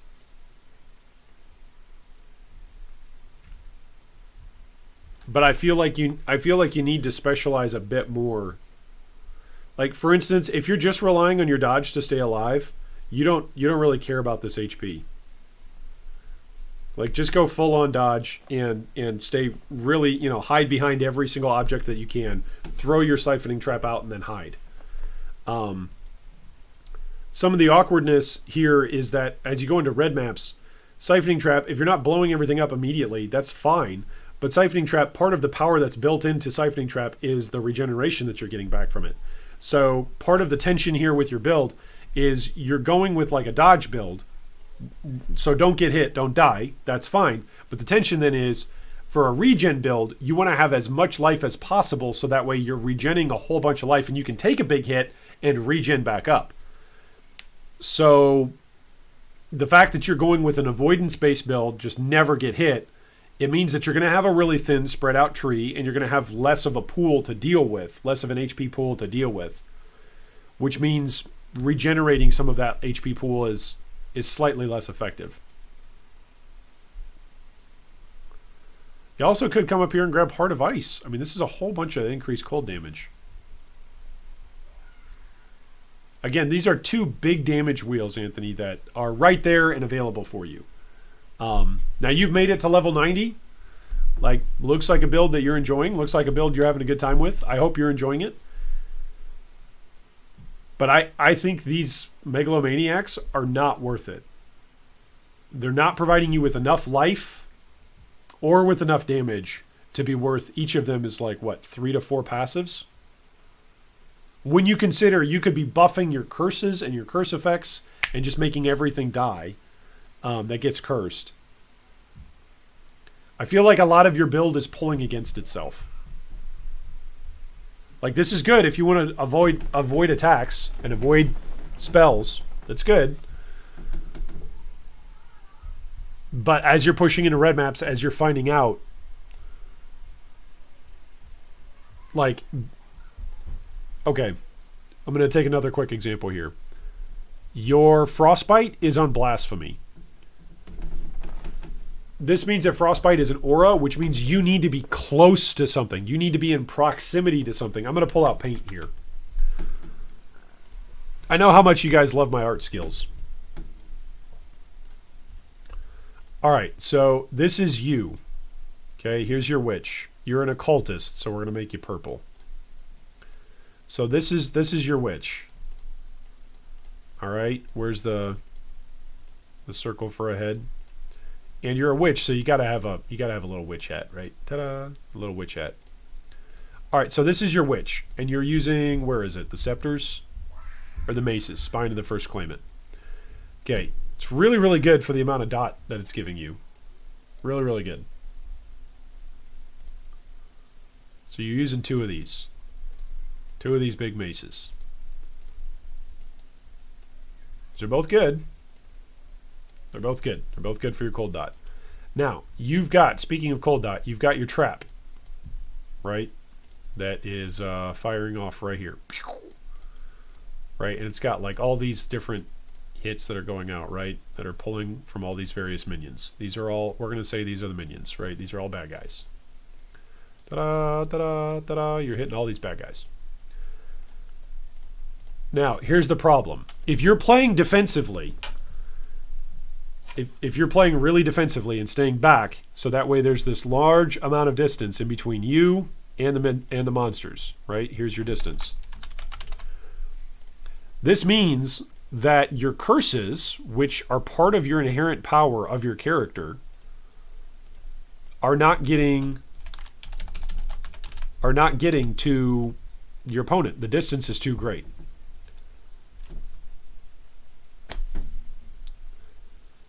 So part of your mana reservation isn't being used unless you're getting close enough to these monsters. So let's say now that you're like, hey, I'm going to come over here, and now I'm on top of these guys. Haha, you're all getting cursed. Okay, you've got ailment resistance or ailment immunity, and you've got dodge chance. But if one of these guys in a red map actually hits you, because your HP pool is, what is it, 4K? Yeah, it's 4K. Whoops. If one of these guys actually makes contact with your HP pool, you're dead, right? If your dodge fails, you're dead. Now, again, if a small hit gets through and your HP pool goes down a small amount, that's great, because your siphoning trap is going to be like, hey, master, here's some HP back and here's some mana back, master. Right? That's good. But I feel like there's so many things that your build is trying to do. I feel like if you want to use the curses and you're going to use them on blasphemy, good, that's fine. Maybe consider, instead of saying elemental weakness and frostbite, consider temp chains or consider enfeeble, right? To allow you to stay alive a bit more, to allow them to do less damage or have less action speed when they're around you. Those are a couple of things that you could do. Also, summon skitterbots don't, like, they're good, but summon skitterbots aren't going to be nearly as good with a build that wants to hide behind as many objects as you're going to want to hide behind when you're playing in a defensive posture like this. Sometimes the skitterbots are going to stay close to you, which means they're not chilling enemies and they're not shocking enemies. So it's good that you like the slower gameplay. I think this is a really, really cool concept of a build. We got to figure out you got to figure out this. You got to figure out your curses, how you're going to use those. And you got to figure out how you're going to deal with this distance and defensive nature of your build. And you got to figure out how to take a hit. Right now, you're just planning on not taking a hit. And in red maps, you are going to get hit. So if you get hit, how are you going to recover? For instance, one of the hallmark evasion classes is the Trickster, right? The Trickster uses Ghost Dance, which gives additional chances to evade, but it also gives you reduced damage taken per Ghost Shroud, and you get 3 of them. That's just reduced damage taken, right? It's like a bonus Fortify effect, as it were. So when you got 3 Ghost Shrouds, it's 6% damage mitigated, right? Now, that's not a whole bunch. That's not game-breaking. It's not game-defining, but it's nice when you start stacking it up with things like Dodge Chance. Then on top of it, when hit, you lose a Ghost Shroud and you recover Energy Shield equal to 4% of your evasion rating. For you, your evasion rating is 6,000. That would be a bunch of Energy Shield that you would get back. But you're not playing an Energy Shield-based character, and you're not playing a Trickster. But if you're playing a Trickster and you're going hybrid or interacting that way, it's like, hey, you got hit, but you also gained back a bunch of Energy Shields. So there's a bit of this offset, right? So there's damage reduction, there's also healing that's built in, and there's this dodge chance that's going in. Then when you come over to Evasion Artist, you get more Energy Shield, right, based on your evasion, and you get more evasion based on your Energy Shield, depending on the slot, whether it's helmet or body armor. Then you cannot be stunned while you have Ghost Shrouds. That's really, really good. Then you've got this inherent built-in 10% chance to dodge spell hits if you have Energy Shield. It's really, really good. Yeah, Wind Dancer is good. Anthony, I like what you got going on with the Brutal Restraint and Wind Dancer. Again, I think you've got a good build here, Anthony. Don't hear what I'm not saying. I don't think this is a bad build. I'm saying that oftentimes Ascendancies have got specific defensive mechanics built into them to take advantage of what might otherwise be a weakness. So for the Trickster, he deals with incoming damage by reducing it and by Ghost Shrouds, and also by scaling up ES and Evasion. For the Occultist deals with incoming damage by cursing enemies. That's how, by cursing enemies. So taking advantage of your curses is very, very important. And if you've got your curses on Blasphemy and you're playing in a defensive posture, it means that oftentimes your curses aren't going to be in effect. Hopefully that makes sense. Hopefully that makes sense. All right. Well, thank you so much for submitting your build for our POB today, Anthony.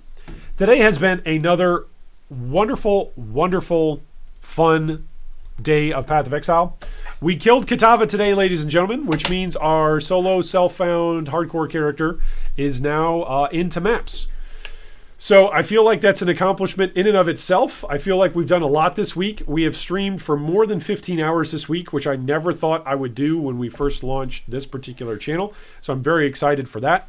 I'm very excited for all of you who have come by this week and hung out with us as we have gone through our hardcore solo self-found adventure. So if you would like to tune in the future, I will for sure be posting on YouTube an announcement whether or not we're going to stream next week or what it is that we're going to stream. Later on over the weekend, we've got our featured build discussion of the week, of course, coming up. So stay tuned later on this weekend for more build discussion there. And of course, as always, I want to thank all of our Patreon supporters and all of our individuals who financially support the channel. Thank you so much for your support.